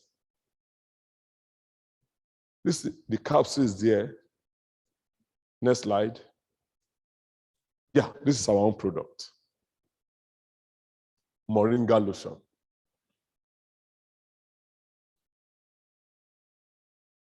And though I gave a lecture somewhere yesterday, somebody said, sir, you can face research. Let us come and talk on how we're doing business from this you're finding. Because they were saying that, sir, you have all those things. I said, come, if I start going to commerce, my research will suffer. Then I said, okay, sir, let's do it this way. You be doing the research. Let us be doing this one. You know, something amazed me. When I gave a talk in Unimed just about 3 or 4 weeks ago. When I refer to this thing, and what informed us, you know, there's this disease, diabetic foot ulcer. And for now, the only solution is amputation. Most people that has it, they will cut off that portion. So that was our interest, that let us see if we can develop a lotion. And sincerely, the idea even came from the class when I was teaching my master's student tissue biochemistry. So I now refer to that. My wife has ulcer, and that whenever she has ulcer, I will make moringa for her. She drinks, and the thing will calm down. I have this student in my class, a medical doctor, says, sir, if this thing can work for ulcer inside, you need to work for ulcer in the foot. I said, that is not your master's project. So we have to induce diabetes, create wound, and he has to, in fact, he's the one that produced that lotion. And, you know, I just gave the talk at the Unimed. One of the lecturers just came to me after the talk, said, sir, what you said was actually correct. I was working in an hospital in Abuja. There was this guy that has wound. I know diabetic wound doesn't go easily. That we treated in the hospital, it didn't go. The guy just disappeared to reappear several months later. Then I said, what do you use? He said, I use moringa. We even have one now that I will not even disclose the name because we are yet to do the patent. So somebody gave us the plant, and the student just got her PhD in January, shortly before strike. And that one, because I talked to people, and I said, come, my dad has a plant he normally uses for stubborn wounds. He now showed us the plant. I said, we cannot look into it. We got it in, went to the lab. Okay, let me just tell my issue. Go online, our recent publication in ethnopharmacology. You'll get the story. Just look over any recent publication in Journal of Ethnopharmacology. That's the plant. We got some interesting information. Next slide. This is the moringa cream. Next one. Next slide. Yeah, these are some of the products. But I have interest in this very one. I will tell you my interest. You know, I know the VC will know that. You know, all those young babies, they have this skin problem. They call it alifo. I don't know the English. In fact, my daughter suffered it. And it was Eddie getting the plant. So I just said that, okay, let me start making into lotion. So we developed that lotion. In fact, I have small left because people have been collecting the lotion. Just bath the baby, rub it, the whole thing will dry up. So that's one of the products we have developed in our lab. Next slide. Now, this is our recent work on HIV. We just developed a biscuit to manage HIV. We have done the first set of human trial, and the biscuit lowers the viral load. We have the first patent. We are going for a second patent because the first patent is the fertilizer. We developed a selenium-based fertilizer. We have the patent. We use the fertilizer to grow vegetables, but I will not tell the vegetable we used. We now use the vegetable to produce biscuits. From there, we give it to HIV patients. We work with them in the hospital, and I think they were placed on the biscuit for 1 month. The viral load before we start, viral load after. And so that's, we are just preparing the application for that biscuit now, what we call green biscuit. It lowers the viral load. Next slide. Now, I've talked, that was the last part, which is the area of communication. Now, I will speak off slide there because of my time. Because I want to key into the vision of the university, ranking. And sincerely, for the university to be well ranked, you have to publish in good quality journal. I will tell you, like in my group, good enough. Will I say you are still my student or you were my student? Because it's a doctor now. You know, before you talk of defense PhD, you must have had, the rule there is that you must have at least 2 SCVA. It's not just publication now, SCVA. That is my own, I'm talking of my own policy that the day you now have the 2 SCVA, we cannot talk of how you defend. Because my only gain as supervisor is the publication. That is the only gain. You go, pick your job, you do whatever you like in your life. And some may even get the PhD thesis and dump in somewhere, they will not open it again. So the one I can get, I grab it before you go. So I force my students to publish. It's not just publishing now. The VC said it in Scopus-based journal. In fact, let me just give you a single tip, a simple one. Before you send your manuscript out, look at the thing, they call something indexing. If you discover that one of those crazy journals in Asia, they will list about 20 index, crazy index, I would just advise you to look out for just 2 or 3. Scopus, Web of Science. If you are in our type of area, PubMed. If that journal is not indexed in either of those, in fact, it shouldn't be either. Because those of us in life sciences will look out for those 3. I told you, you can try the thing after. It's got that all those crazy journals from Asia, they list about 20 useless index that is not known anywhere. Okay, let me just give you 1 or 2 tips. Private personally. Before I traveled to Brazil, I have close to 70 publications. When I got there, it was there I got on this Scopus, whatever. They went to Scopus. Out of the 70, only can they find 4. We went to PubMed. Hardly can they find 4. We went to Web of Science. Hardly can they find 4. The meaning is that out of the 70, I only have 4 publications.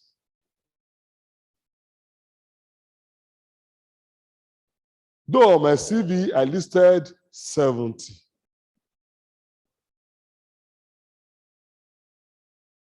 So probably you have been having your long list. No, I'm telling you that.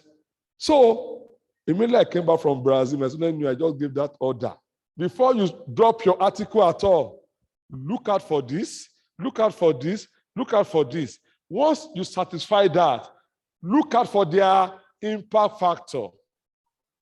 Now look here. There are a lot of crazy impact factor out there. Volume 1, number 1, impact factor 10. You now wonder where they got the impact factor from. At DB, I have time, I would have shown you how to calculate impact factor. Volume 1, number 1, impact factor 10 is a fake impact factor. You got the logic now. So I tell you that the author of impact factor is Thomson Reuters. And any impact factor that is not Thomson Reuters ISI is a fake impact factor. So I encourage, and normally for us, we believe any impact factor of 1 and above is a good one. So usually they know the way we do that. The first, you try it in I1, 4, 5, 6. If they reject, which to me is not, rejection is a normal thing. I was telling people in my university that if you want to win grants, you should take a vaccine. The vaccine is that either good or bad, the vaccine to adjust whenever the result comes. Because of people, once they fail, they will fall sick. And they will say, I will never apply again. That means we are here to get the vaccine. Some of us, when they say it's wrong, you reduce the thing. No, I said, because I was saying, that last week some result came out on grant. They say, okay, I say, you need a vaccine. That vaccine is that, because this result is a constant result on this job. Accept, reject, accept, reject. It's a thing. And if you are so scared of reject, you may never publish in a good journal. Rejection is part of training.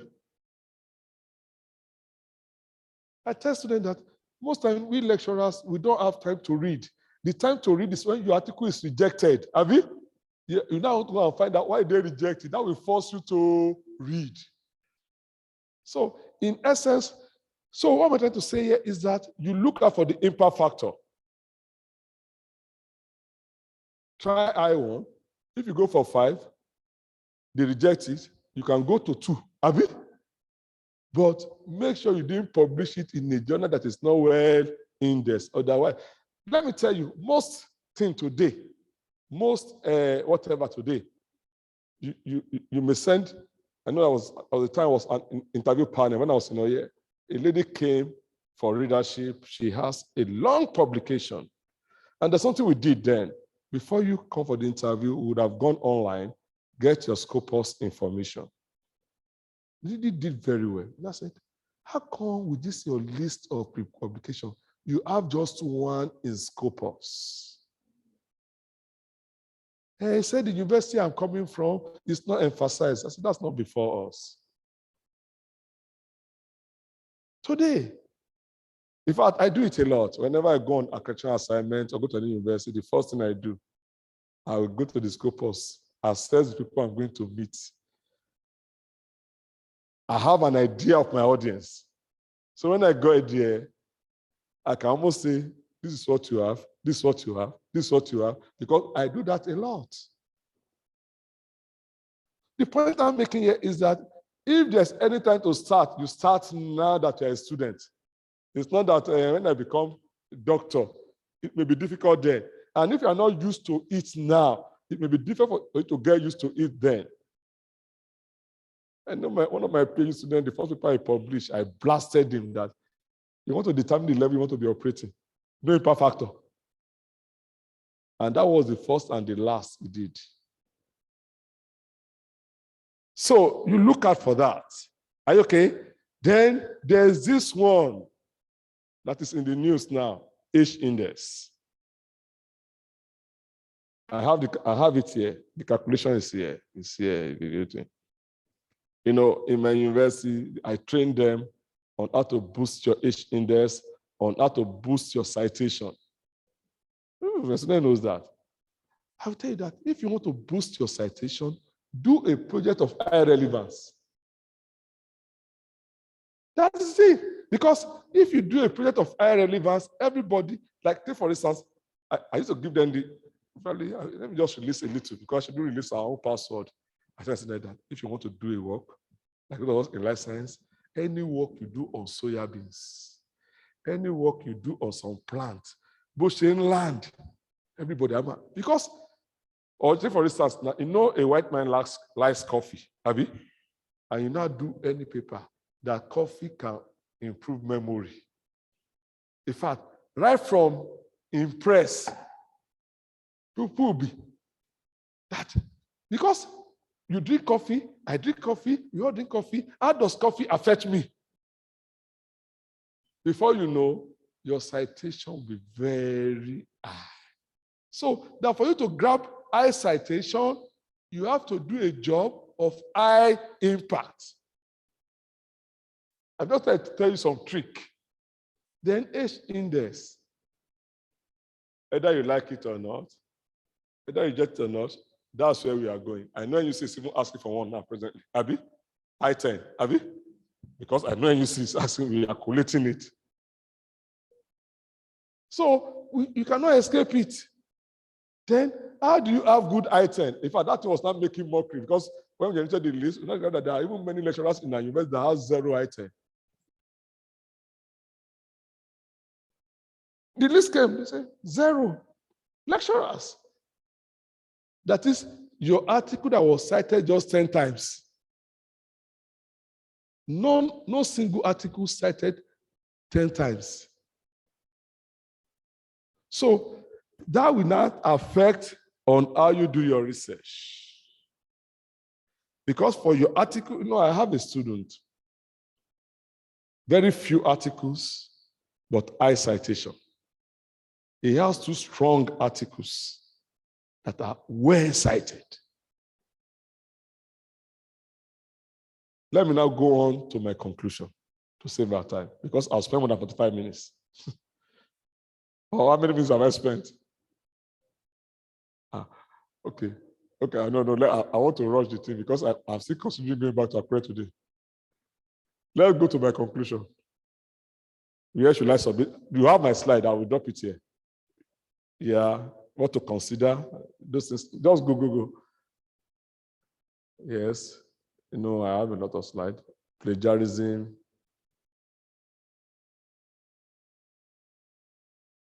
You see, I have a lot of slides. This I have to conclude.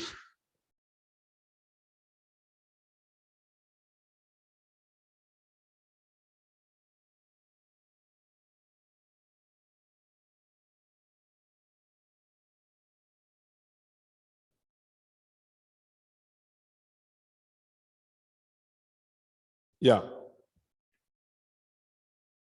Deliberately, I made my talk in 3 parts: the general research, product development, publication. But there's something I want to say as I read my conclusion, and I like reading it.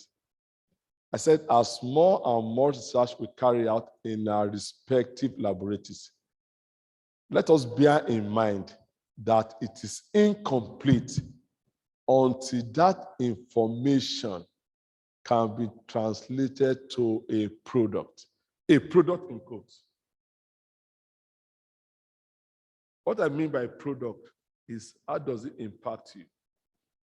How does it impact the community? That will make life better for everyone.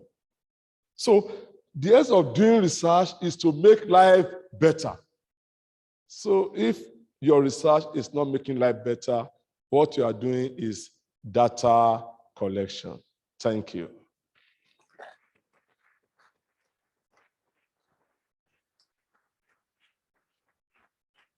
Can we clap some more? Can we clap some more, please? If you're truly blessed, you would clap some more.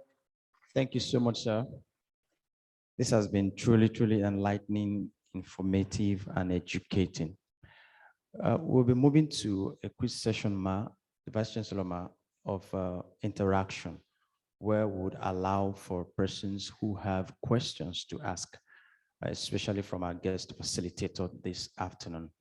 So if the mic will be passed around, so if you have any question, just indicate right away while we quickly do that.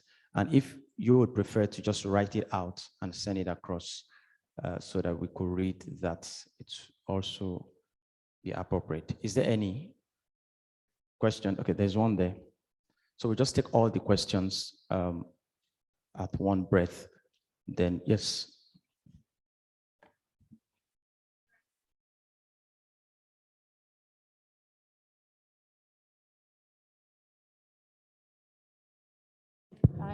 For the enlightening presentation. God bless you, sir. So we've heard so much. Mine is both a question and a comment. We've heard so much about an average biochemistry person must have heard about Prof. We've heard so much about you globally and nationally, and it's such a honor, it's such an honor to be meeting you today, sir. Thank you very much. So there's something, the first thing is that we've heard, some time ago, I was speaking with some colleagues, and we heard that you, amongst other professors that we know in biochemistry, we observed that something was missing, and that's the aspect of mentoring that we hardly see again. And we observed that, and someone said in particular that except Professor Obo, that there's this thing about you still bringing up the younger generation, you still take them along, and that's amazing. So that's one thing that we should appreciate you for. Thank you very much. I will celebrate you for that. Finally, my question is this: for as a young researcher in a place like FUTA, because when we read your citation, we realized that you started from FUTA.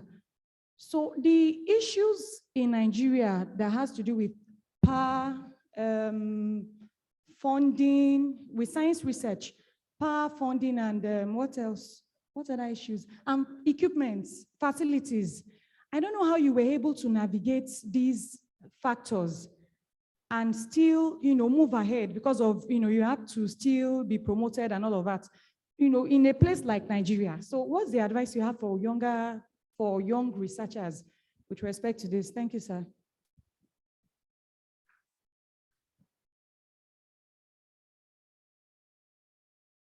Sir, please, your name and probably since we have most PG students here, so your name and what you do presently. Okay, thank you, sir. Thank you, sir, Prof, for the insightful presentation. It's really a blessed one. My name is Ruti Midam-Larry from Biochemistry. My question or contribution will also be similar to what my senior colleague has also said. Thank you, sir, again, for being a model. Coming back to Landmark University for my postgraduates, you were a person who came for our matriculation and then you inspired us. That has gone also from then till now. But sir, there are challenges we face. Even though, yes, the vision is there, funding is a basic thing. And then in your presentation, you said, okay, you won this grant, you just got this grant, you got this grant. And it's more like, okay, where is this grant coming from? Why is it that we are not also seeing this? As PhD students, I know the amount I'm meant to spend for my work. And it's a huge one. It's not going to be funded by probably my own research or probably my salary or anything. How do we assess this grant? Apart from the question that, okay, research visibility, for example, I'm in reproductive biochemistry. She's also there, but many times most of the objectives cannot be carried out in our labs, especially when we want to talk about the hormones, the semen analysis. Most of these things cannot be carried out. There needs to be the funding, but how do we go about this to achieve the aim? Yes, we don't want to just stop at the basic research. We want to also move to translational. How do we move to translational if we don't have the basic funding? Sir, please, can you give more insight as to this? Thank you so much, sir. Thank you. This way, Prof.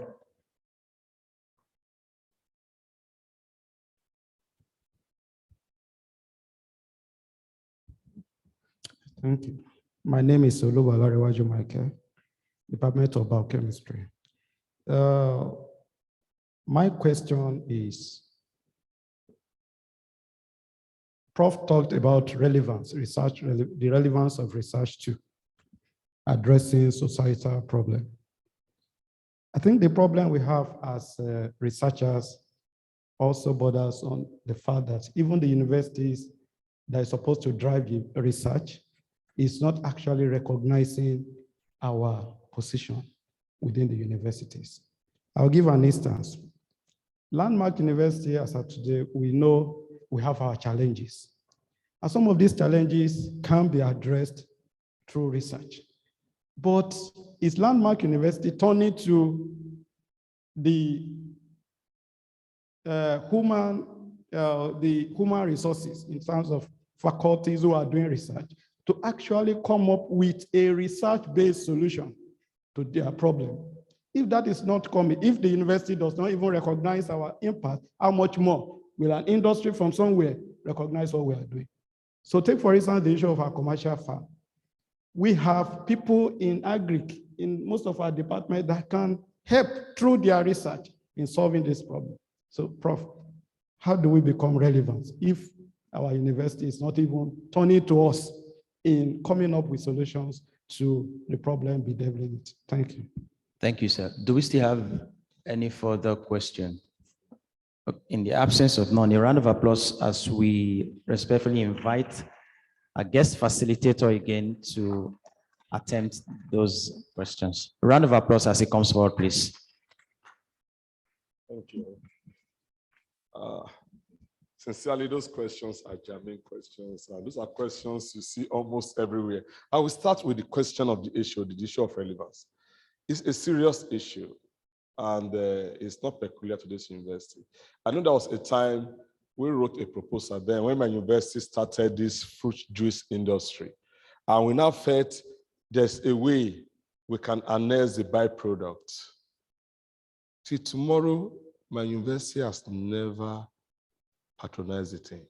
As a matter of fact, I'm using the technology in my own poultry farm. I've gotten a number of grants. I think we're even getting the second one now on citrus pea.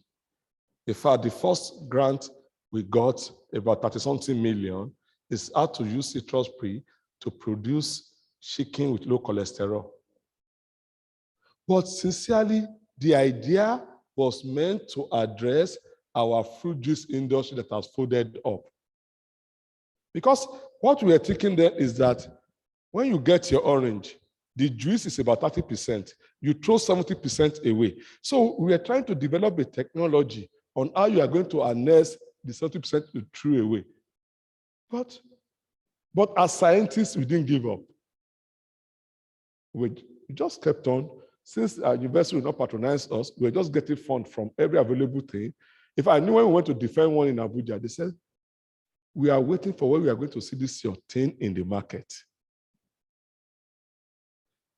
It's a problem. You know, one thing I say about universities, my little closeness to management, they have many things on their head. And that is the one thing I've come to realize about universities. And, you know, I was discussing with my VC recently that there's this thing, the former VC, we went try on this project, that at the point of doing it, they said there's no money. But sincerely speaking, the issue of relevance, and that is, this thing is costing us a lot. You know, sometimes as a professor in FUTA, I become very careful in exposing some things because I will get to a place, they said, if your university is not ready, let us take it up. It's a thing I've experienced in most times where I go on, that this thing you are saying, what is your university doing about it? This one you say you have discovered, what's your university doing about it? And me, let me just tell you, I have two problems. I'm not just a lecturer in FUTA, I'm an alumnus of FUTA. So I'm also, like when we gave out that bread to an industry in town, they protested. I haven't seen the way the bread is doing in town. Our baker said, Professor Obon, let us come and talk. We want to take over that bread. Initially, they were, me, I don't like idea dying with me.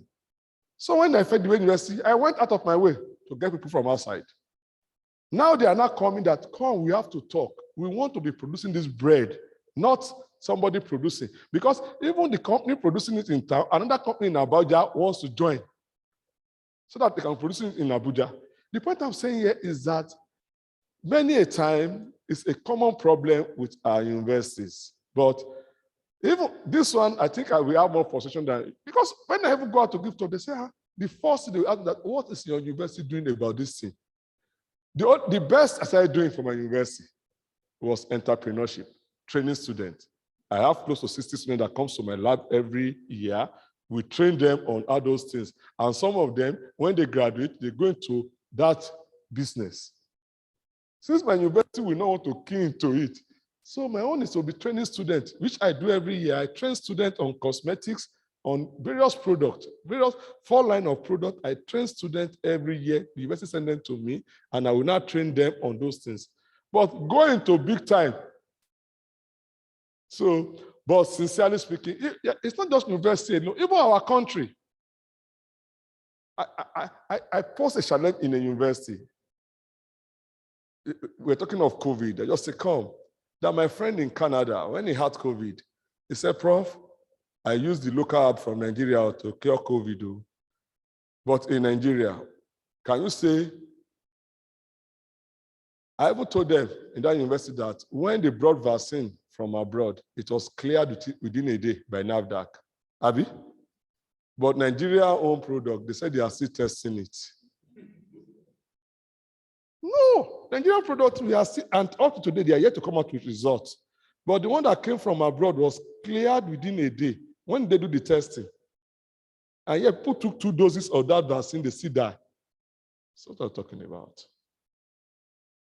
So the relevance issue, I think, is a national problem, and not until we learn to accept ourselves.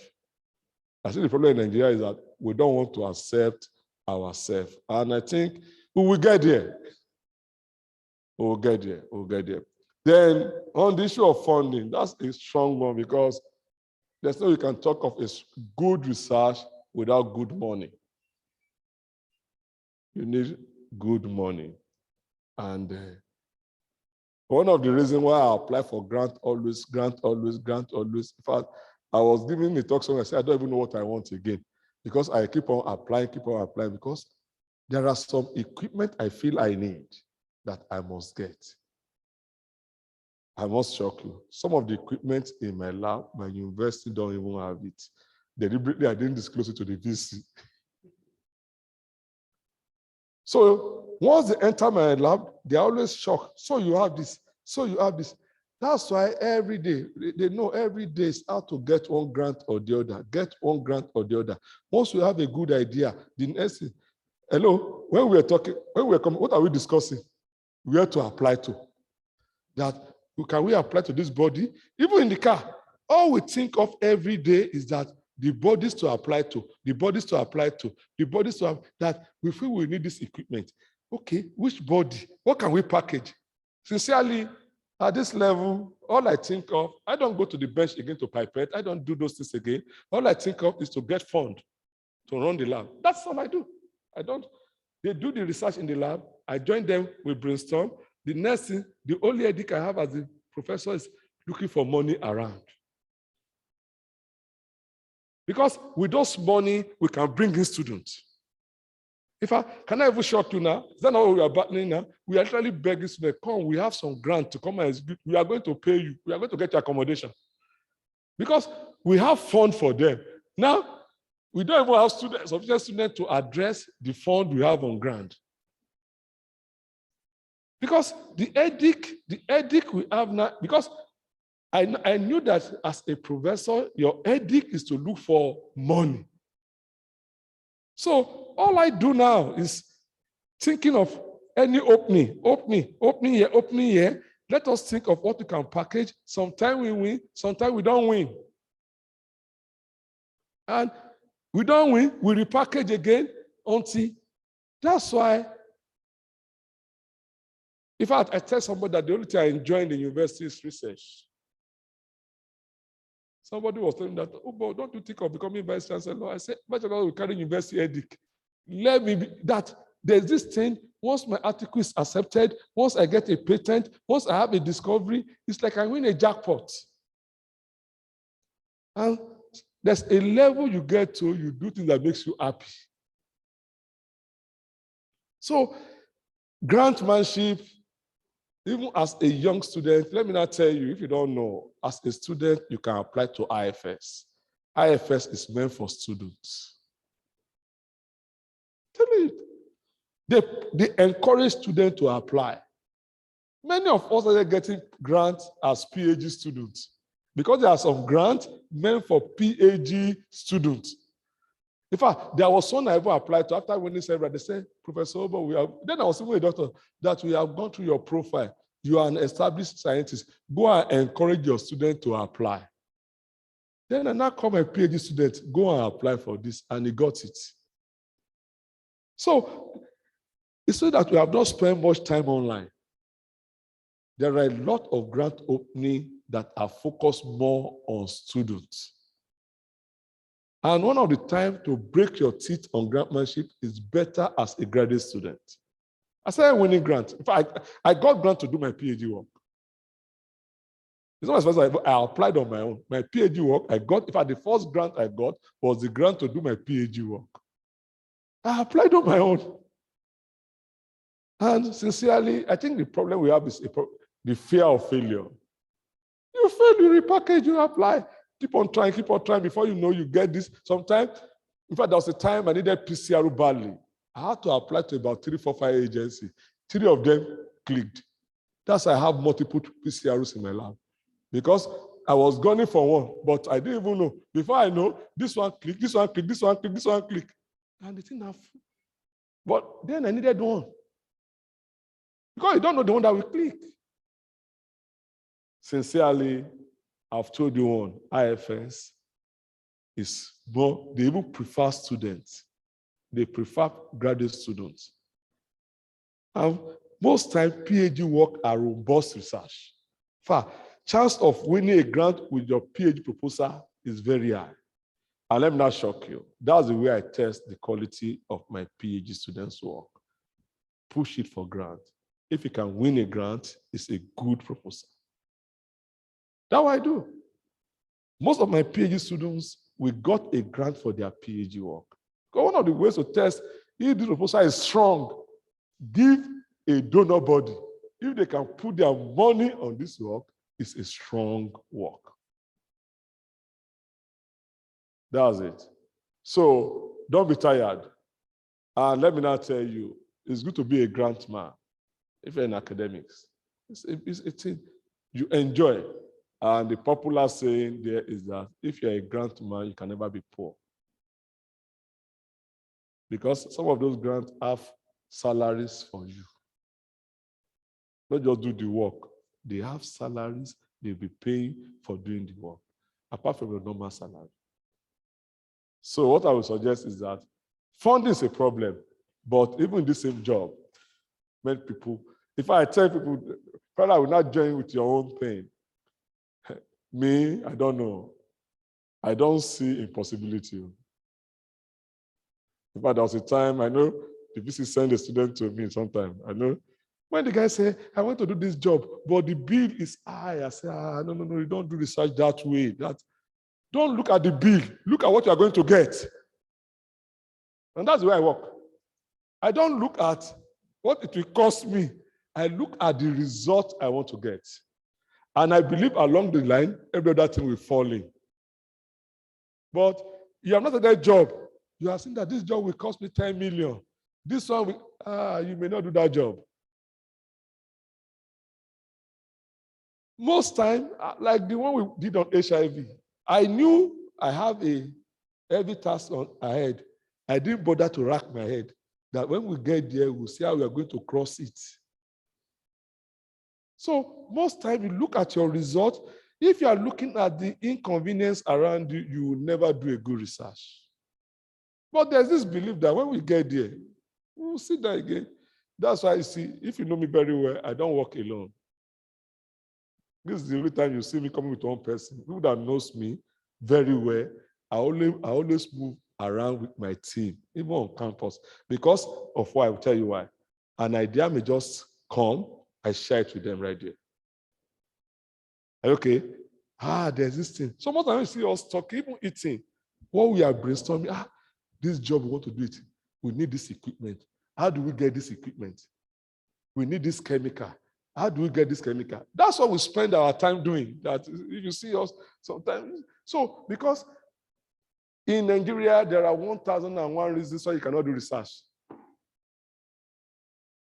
Before you talk, NEPA failure, Abi, this failure. You guys are even enjoying. We've been here. Futa was rebel, Abi. If you don't know why no, he knows the 2 labs. We have to install solar, Abi. Even our PCR, we have dedicated generator.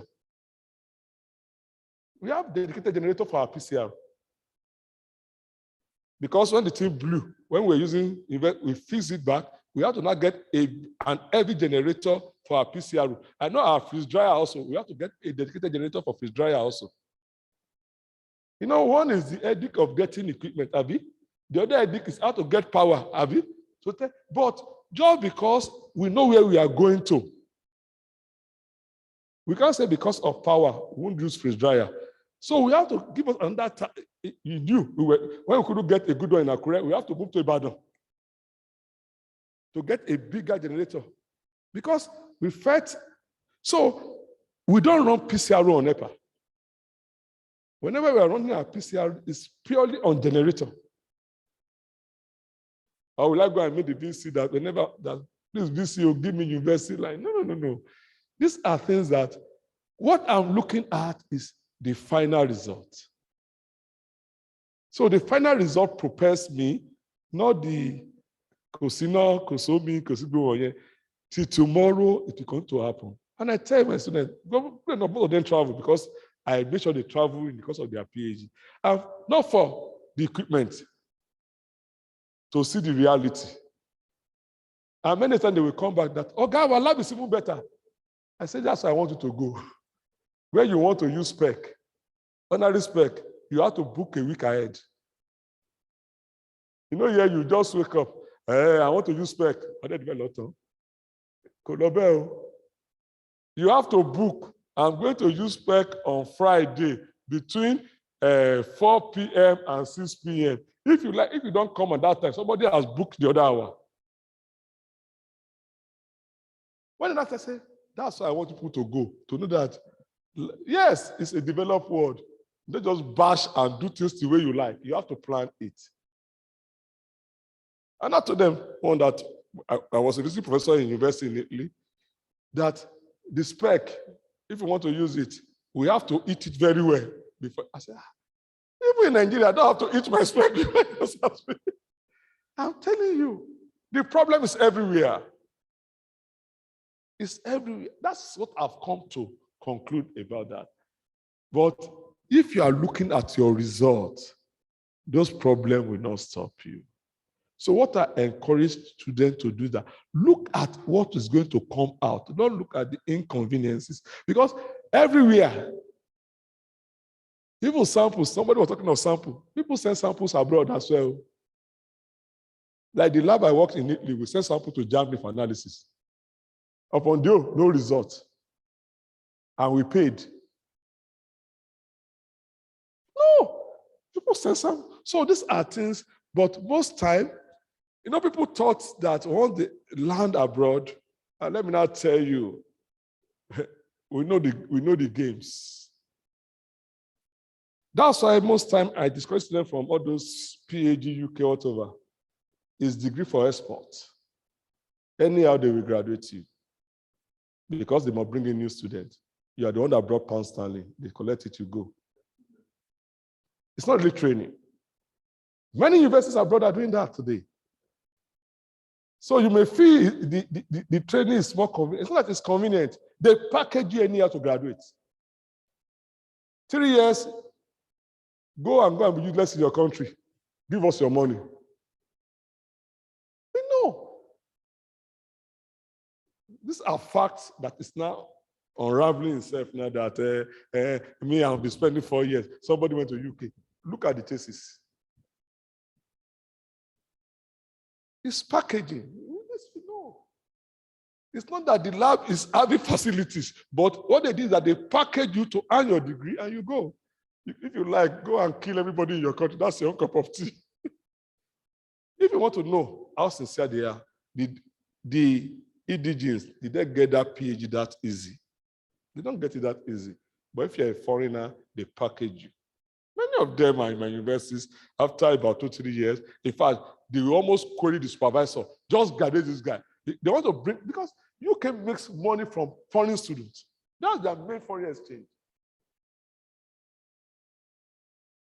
Go and look at it. That's what UK makes money from.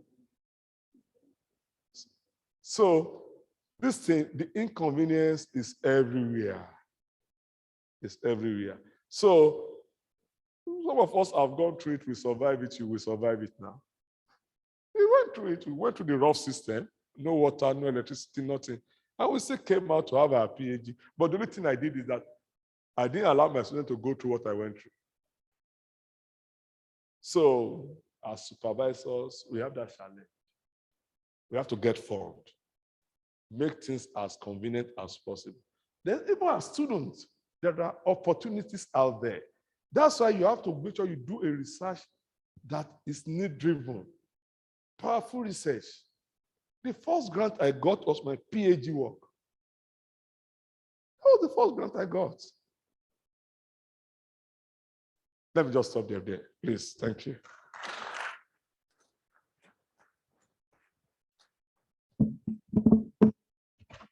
Please, another round of applause for Prof. Thank you very much, sir.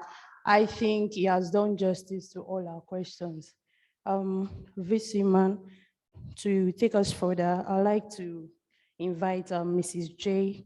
Apalo for the appraiser for the webinar.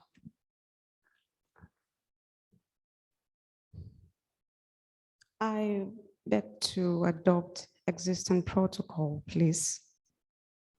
The 21st webinar of Landmark University titled International Research and Community Impact had a flying opening with addresses from the Director Lucrid Dean School of Postgraduate Studies,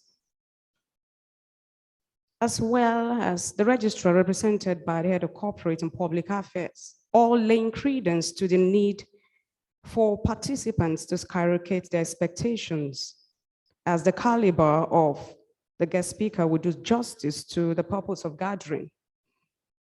Thereafter, the Vice Chancellor, Professor Charity Omu-Aran, in a speech reiterated that in an evolving world, we must follow current trends to produce competitive results, employing creativity and innovation, improved methodology, which is a pointer to our departure philosophy as a university.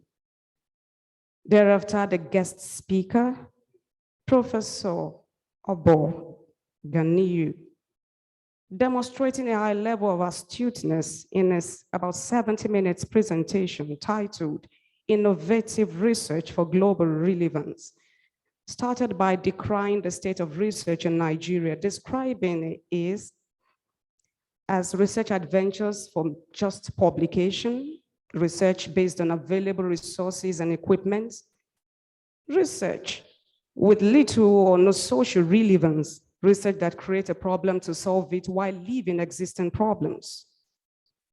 It went on to break down the intricacies of research process. One, knowledge generation, which should lead to knowledge application and then knowledge adoption. Then it stated why we should undertake research. One is to solve current or existing problems. Two, to contribute to general body of knowledge, and then to enhance CV.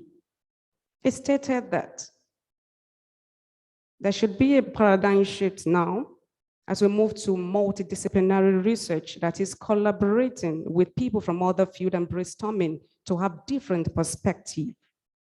How to select research topic, personal experience, evaluating the effectiveness of an intervention, curiosity about something in the media, state of knowledge in the field, solving a problem, note topics under discussion, personal values, and then to find gaps in research or theoretical literature. He went ahead to mention criteria for good research question, which is one, it has to be feasible, interesting, novel, ethical, relevant. By relevance, stated that we need to explore our strength, the strength of your locality, instead of trying to do something so sophisticated and trying to compete with the first world countries. In journalism, it is called Afghanistanism, leaving your own country, problems here, and then trying to go out. And then it stated that it is high time we addressed industrial need. And our research should be need-driven, as this will get attention without stress, looking at the direction of food insecurity, security challenge, poverty, natural resource degradation, lagging economic development, and so on. To be a strong researcher, he submitted that we need to unleash the giant within and get rid of rigidity, sincere ignorance, and consensus stupidity. It defined translational research as meaningful, applicable results with direct benefit to humanity, showcasing some products, amazing products that have been able to pass through the stage of production, packaging, and marketing. Products like anti-diabetic biscuit, we all saw it, non-alcoholic beer, gingerbread, moringa noodles, and so on. Speaking on publication, he emphasized that researchers should look out for indexing, impact factor, and be vaccinated to handle rejection. He said to boost citation, we need to do a project of high relevance. And then he concluded by saying, if it is not making impact, then it is merely a data collection. And to start getting things right, we need to start now. Thank you. Thank you very much, Ma. Please, shall we rise as well? Welcome the Vice Chancellor for the closing remarks.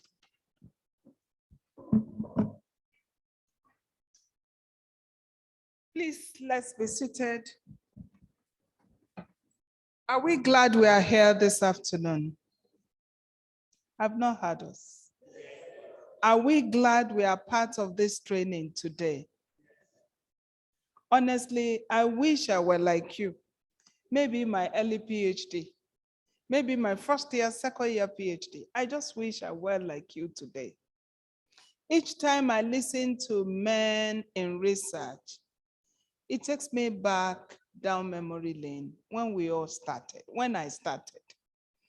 I think making impact is all about two persons. And number one person is you. The second person may even be your supervisor. These are the two persons it takes for you to make an impactful research. More of the time is about the student. Your resilience and doggedness is what will get you there. Your ability to weather through no matter what, even when the environment is not conducive, is what will get you there. I think we must embrace today's presentation and go home with it. Don't sleep with it until you get something out of it. Maybe before I conclude, I may want to ask, sir, Professor Obosa, you are not in Landmark, you are in Federal University of Technology, Akure. Fine, our degree we read Landmark University, but how do we get you involved in the award of the degree for some of our students in the subject area where you work? I was expecting this question to come from us. Is it possible we have you as a co-supervisor to our students with the HOD? It will go beyond discussion, because I recall 2 years ago, like you said, I tried pushing a student to you because I wanted that relationship following your presentation. And that student is done with his PhD today. He's in microbiology, yes. I think, was it Owolabi? Yes. I tried pushing him to you because I said, it has to be somebody related to your subject area, definitely. And so arising from here, if there's anyone in the subject area who is just starting, who is yet to start, So I assure you, I will get you at least 2 students that you will co-supervise come next academic session. If the student does not come, I will go and shop for the student to come. Because we can't just keep talking, we must engage. How I wish that student was able to push through. Maybe we would have attracted 1 or 2 grants, because nobody can write grant without joining hands with the persons that are writing it. You can't win it. You can't sleep and wake up and write and win. It's not done. I recall when we got the Agra grant, when I was still in my former home school. I'm sure you must have enjoyed grant from Agra, I don't know. When I was still in my former home school, I was already a professor that time. But there was this PhD student who went to Ghana for his PhD, and that offer came out. I called him because we're in the same field. I called him that if we can start this thing up, it may scale through. And he started. He had to be the lead because he was still not a professor. He was an L1 that time. I knew how many sleepless nights it took us. Sleepless, writing and, canceling, coming up again, canceling, coming up. He got to a point, it's like being wearied out. And at the end of the day, I was just busy doing some other thing, and the vice chancellor just called. I was the HOD then. Professor, come. I ran. In fact, when I entered, the way I never knew the letter had gotten to him that we won it. When I entered, the way he introduced me, I was saying, it's Professor Gbadegashi. It was our visit then, Professor Gbadegashi. Is he just seeing me? What's happening? Why am I so special today? And he had to announce to the whole people there, where the management were. These people, so person, where is so person? He was asking me. I said he's not around. That was the lead. That's Dr. Adibayo.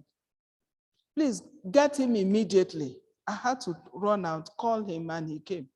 And then he announced 24 million grant, Agra. Developing, because I'm into G by E, genotype and environment interaction, still on quality nutrient production from crops. And so that was what led me to working extensively on African yam bean till date. If you check me out there on African yam bean. So once you start something, sir or ma, ensure you remain resilient until you get your result. But however, you need a mentor. Someone who has done it with proven records of success. And so please see today as one of those days that will remain memorable in your academic journey. Thank God we have asked this question. Even if he cannot co-supervise you, he can still mentor you. Thank God our own HOD is there. We can always meet him, especially those of us in that related department, biochemistry, even microbiology. Biochemistry, life sciences, just look at biological sciences generally. We can interact with our HOD in biochemistry and for further, guide and mentorship. One of the speakers that asked the question on mentorship, she has left too. She's not here again. No. We are always in a hurry to receive support, but we may not be ready to do what it takes so as to receive that support. So please, let's create time for ourselves. He has answered one of the questions. He's ready to co-supervise us in the subject area where he's the master there. And so I want to say again, writing grant, we can also see our HOD, especially those of us in that related area, to see how we can start. He has told us one of the areas we can look at. Sometimes ago, I brought someone here again, Dr. Angela Eni. She's also highly versatile in grantsmanship. And she gave us diverse links for us to begin to, look at if we want to go in that area. Please, like I said, it's all about you, sir. The granting bodies, they are there. It's all about you, if you are ready to embrace them. And then again, different subject areas have been opened up to us today. The last webinar we had, we are already working on 2 articles from that last webinar. Someone's own is ready. The other person is working on the microbiology. 2 articles, though this time around they're in the area of perspectives, not laboratory or field research work. So arising from today again, who and who can look at any matter around us and turn it into research area. Even if you're in political science, you have something to take away from today. When he was talking on subject area, identify the problems around you. I think I tried jotting out something. The persons in agriculture, this time around, specifically animal science, how do we address the menace of Fulani herdsmen around us? Using your subject area. How do we look at localized ranching? He was talking about metabolic cages. You know, in advanced countries where you can accommodate so many of your animals so that they don't go, they don't go out, out of box. What can we do about that? We can come up with something. It doesn't have to be a research-based article. And even if it's going to be research-based, awesome, because that will attract much more, of international granting bodies' attention. Even those in political science, how do you look at, we have this, we call them political prostitutes. They will go from one party to the other, like you also talked about. And what is the implication on our economy? How has they been using that to rob us of votes? And at the end of the day, you can crisscross from PDP today to APC, and you will win. How can we come up with an article to solve such problems? How can we stop that? Tell government is not correct, and they stop it. And then there are other things. People are talking about politics in Nigeria today, that it goes beyond Nigeria. How can we even expose those people are looking at? They are saying the Europeans, the Americans, they are the one ruling Nigeria underground. We can expose them by coming up with, something that who is in charge of Nigeria? Who really is ruling Nigeria? There are several things we can do. Some of us in the humanities, some of us even in political science, we can look at this. It's a way to go. Then engineering people, the problem of food is still there. What simple tools can we come up with? I was talking in the earlier program we came from. Anybody can use a hoe. And I think I also mentioned it here. We know the simple hoe that farmers use. If you now come up with a hoe, hey, Eureka, I have a hoe for farmers, and they look up at it, it's the same hoe. You have not done anything. How can we come up with something? And we call something inexpensive experiment. Anything, any little tool from the engineering section or unit, and that you can pull yourselves together with. Somebody is in civil there. Somebody is in ABE there. And then you put yourselves together and come up with something. We are spending so much, every house, if you don't see these steps, do you call it steps? Is it steps? Interlocks. Every house, if you don't see interlocks, it's not a BAM house as we speak. But people still condemn interlocks at homes. So what do we come up with that will help us in the area of research? And I think on this note, I want to say it's been a worthwhile 3 hours together, sitting with Professor Obo, listening to Professor Obo. And I believe that our research will receive a new touch by today's outing. If you join me to believe that our research will receive a new touch by today's outing, can we put our hands together as we'll appreciate the facilitator of today's program? And I think we still have vote of thanks. Okay, so I don't have to do another man's brief. So I thank you all for being part of this today. Thank you. Please, another round of applause for our Vice Chancellor. Vice Chancellor Ma, to take us further, I'd like to welcome Dr. F.E. Dada for the vote of thanks.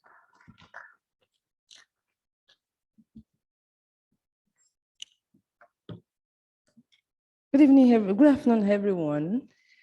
The Vice Chancellor, Ma, please permit me to stand on the already established protocol.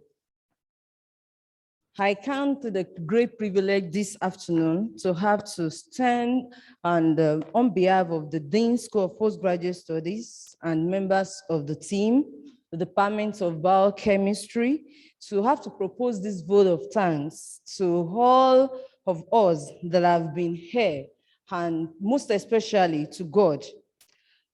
Our ultimate thanks go to God Almighty, the giver of life, for his kindness to us all and for making this webinar a reality. While I would like to deeply appreciate our astute professor and erudite scholar, Professor Gani Uhobo, for making out time out of his busy schedule to be here personally and physically with us from all the way from the Federal University of Technology, Akure. All our professors, Professor Adebi, the Dean, College of Pure and Applied Sciences, Professor Luba, that department, the head of department, biochemistry. I want to deeply appreciate us all. It's such an honor for me to get the opportunity to thank you all, our esteemed dignitaries.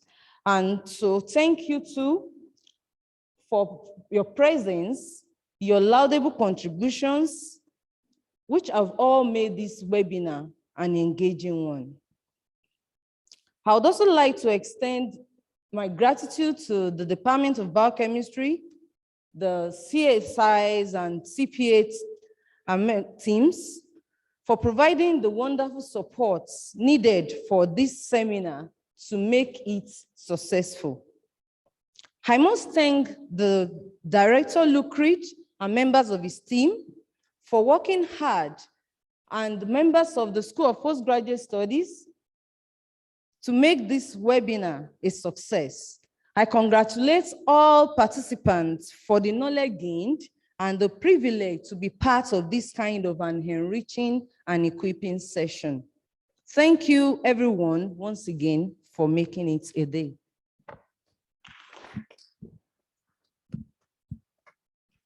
Wow, it's been an eventful 3 hours here today. And as we wrap up, can we all rise as I invite Dr. Arcio Kocha for the closing prayer?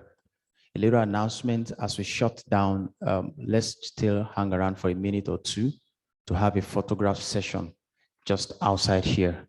Thank you so much. Shall we pray? In Jesus' name. Our Heavenly Father God, our blessed Redeemer, Father, we thank you for the success of today's meeting. We want to thank you, Father God, for the resources that you have blessed us with, human resources. Thank you, Father God, for the knowledge gained. Thank you for the ideas. Father, we appreciate you. We ask that your Holy Spirit will further, expand these ideas, this knowledge, to the extent that you will take our university even to the next level in Jesus' name. We ask that you move our research even to the next, cutting, edge research in Jesus' name. Father, we ask that you distinguish us as a university. Lord, we ask that everyone here, Lord, will be blessed in the mighty name of Jesus. We ask, oh Lord God, that as we go, that your presence will go with us in Jesus' name. We thank you, Father God, because you have answered. For in Jesus' mighty name we have prayed. Amen. Surely, this and we shall dwell in the house of the Lord forever and ever. Amen. Praise the Lord, I'm more than a conqueror. Congratulations. Please congratulate one or two persons before you leave. Do have a wonderful day. So please, can we hold on a minute while the Vice Chancellor, the guest